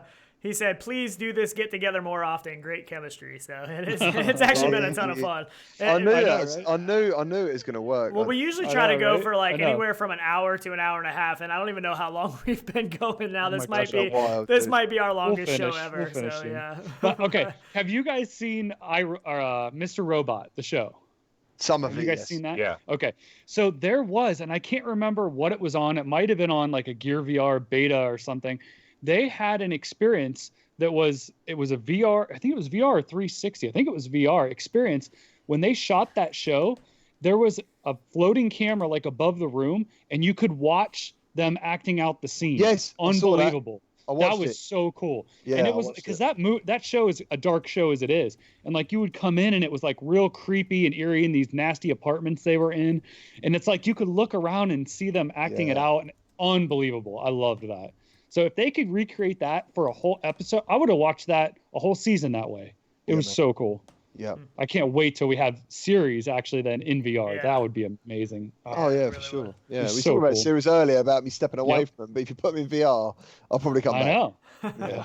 I know. The nice thing about being in VR to watch something too is like you're not distracted, you know? I mean, it's got your 100% attention. Yeah, you know? nothing. You don't see anything off in the distance or out the window or anything. It's funny. I sit down to watch something, anyways. and my wife will literally want to talk to me. Like I don't watch things, but when I sit down to watch something, she's like, talks to me, and I'm like, why is it happening now? Do you know what I mean? Like, you didn't talk to me before. I thought, you know what, I'm gonna watch this. It's like, you know. Oh man. She's over there like tapping on your headset. Like, hello. It's really funny, man. Like one of my friends was saying he was bang on Star Trek Bridge Crew, like pretty much obsessed with it. And his wife was getting a bit of the hump with him. So what she used to do was stand in front of the camera tracking. Which you can't do that on the Quest now, but you stand in front and he'd be going, why is nothing working? Do you know what I mean? And he'd figure out that she'd be standing there waiting. Like, that's awesome. Oh, no. So awesome. It is. Sean almost got punched in the face by his wife playing. Oh my goodness! Thrill of the Fight, right? So this, the first time she ever played Thrill of the Fight. So she's had her Quest for a while. I don't even know how long, but she's never even unraveled the straps. You know what I mean? That you put on your wrist. She's never done that. So they were still raveled up. So she got in Thrill of the Fight, and she realized that she needs to put those on. So she called me in and she's like, "Can you undo my strap?" So I have the one controller as she's still swinging at the guy with the other controller. I was like, "You gotta stop!" you gotta stop swinging for a second. You're gonna knock me out here. So, man, that game, I'll tell you what. Like, I train shoulders every week, and that killed my shoulder caps. It is killer. Yeah. Awesome game for a workout. So big thanks to Scott Merrill. Said awesome show today, guys. Thanks. So I think everybody's telling us we're gonna have to do this again at some point. This is a great unplanned group. This is kind of fun. I like it. Yeah, this is a lot of fun. So definitely pretty awesome. Oh man. So I guess Can we switch to the Notre Dame game now though? For I thought about doing that. Anthony mentioned that last night that we need to have like the screen flicker, go staticky, and pop a game up every once in a while. And if I would have had more time, I did think about actually doing that. So it would have been pretty fun. Was you guys going to talk about like the pre-hype for Stormland? Are you going to like run anything like that or talk about it? Yeah, I mean, my hype is huge. I've been hyped for this game for Co-op. 2 years. I mean, oh my gosh, everything we get leaked, and especially these Zephyr devlog things. Devlogs or Cypher, whatever it is. That's fantastic. Unbelievable. Yeah. Like I have a buddy of mine who bought PSVR way early and actually sold it. Didn't like it right away, you know. And now he's like, it interests him. And I showed him this, and he's like, oh my gosh, I have to play this. Like this looks like a flat game. It's beautiful. Right. Yeah. It's got depth to it. All of it. He's so in now, and that excites me to see somebody that's a flat gamer now want to jump over for one game. Like that's what we need. We've been saying this for so long. I feel like that's going to be it. Those trailers are the most watched VR trailers of me personally. Like I'll watch a trailer like Medal of Honor. That was good. But good. When I think it was, you said like Log 1. I was watching that and I watched it again. And I watched it again, and I was like, "Man, this is giving me so much stuff to see." Yeah, they leave so much stuff to see that we haven't seen yet in a lot of the trailers. And oh man, it looks so good. It brings me back to From Other Suns. That was a game that me and Tyler played together all the way through in co-op. And that was like, those experiences for me are like, they're real experiences, real memories that I have that we did something together, you know? So for me, that's what VR is so powerful. It's so powerful in that aspect. So to be able to play through there in co-op, I just can't wait to explore things. And it gives it real life inside of it too. You don't just have that AI life. You have somebody over there just doing something. It's a real person, Yeah, exactly. It's just, it makes it so much more real. I can't wait. Stormlands, so good. I always think like when you meet someone in VR, like I used to play Halo and stuff with friends all the time, me too. and online like every night, Gears of War, all that stuff.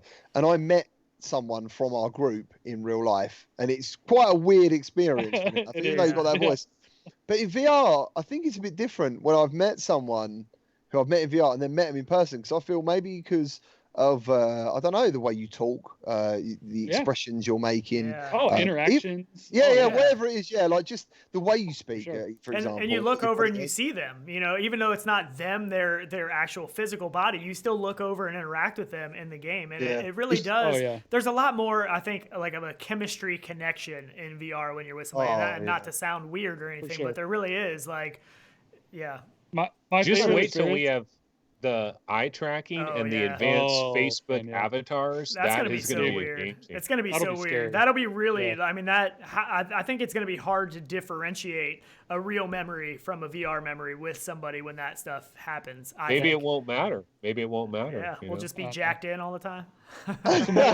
Ready Player One, dude. Yeah.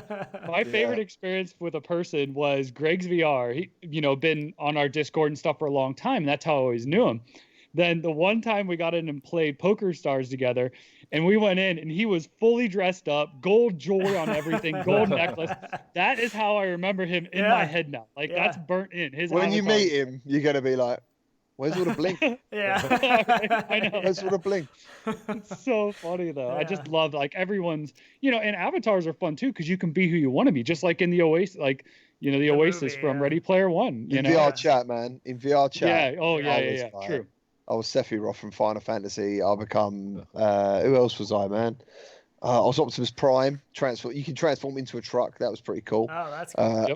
I met Kermit the Frog, and when I say I met Kermit the Frog, like this guy, all this stuff was kicking off. Like I was talking to this milk carton, and there's like weird sexual things going on with these like cat people. Oh yeah. And then Kermit the Frog was just standing there, arms down, like dead straight, all thin. And I was like, Kermit, and he was like. He had his voice. And I was like, you are Kermit, dude, you're Kermit. And he knew, like, I basically was getting up, like, stuff off Wikipedia, like, information about his career. Because I said, are you Kermit the Frog? He said, yeah. I was asking questions, like, about when he knows, like, when he first appeared in 1950 or something. And that's crazy. Dude, I was hanging out with Kermit the Frog for like an hour. Have you seen Caleb from Reality Check VR? He does his Elmo. His Elmo voice and stuff. He goes into like Echo Arena and stuff and talks that voice, but he's pretty good at it. But yeah, it is funny. So it's a great place to be in VR right now. It really is. Yeah. And if you're debating, if you don't have a headset, please do yourself a favor and get one. I say this every time. Like, you don't know what you're missing out on. It's a great time. It's a great time to get into VR. It really is. I always find as well, like, I think when you look at the analytics of people who are watching these channels and stuff, but they're not necessarily always young gamers. I think the Quest is doing more for that now at the moment, bringing young people in. But the highest age range is 25 to 35, and then roughly either side of that is the same. But it's going into 55 years old now. Some people, it's bringing people back to gaming.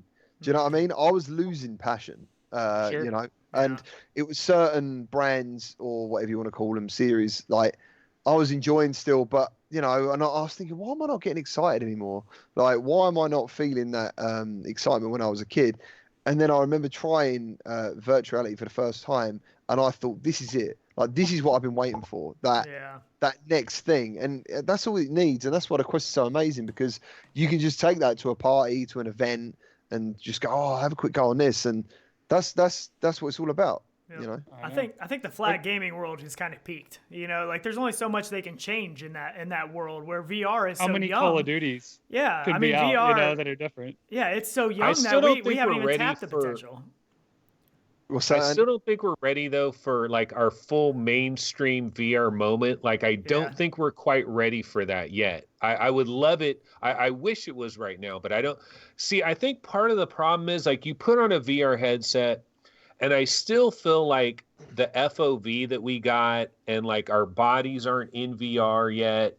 Like I feel like 10 years from now, we're going to put a VR headset on somebody that has never tried VR, which is going to be a weird thing because everybody will have tried VR, but there's going to be a few people out there that haven't tried it. But 10 years from now, you put on a headset and the FOV is going to be like, woo, like you're going to be in the effing world, like really. And your body's going to be in it. Yep. And then if you're talking to somebody, they're going to have the advanced Facebook avatars with like their cheek muscles moving and their eyes darting around and it's going to look like them.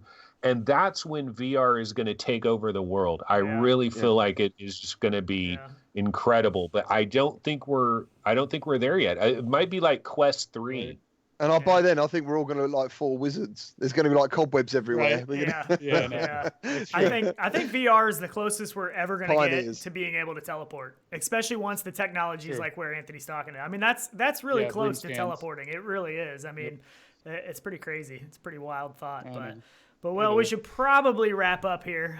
We've been going for a while. Okay. I want everybody's final determination. What would you recommend to somebody? GT, I know what yours is going to be. I know you're going to go Quest. I know you probably will.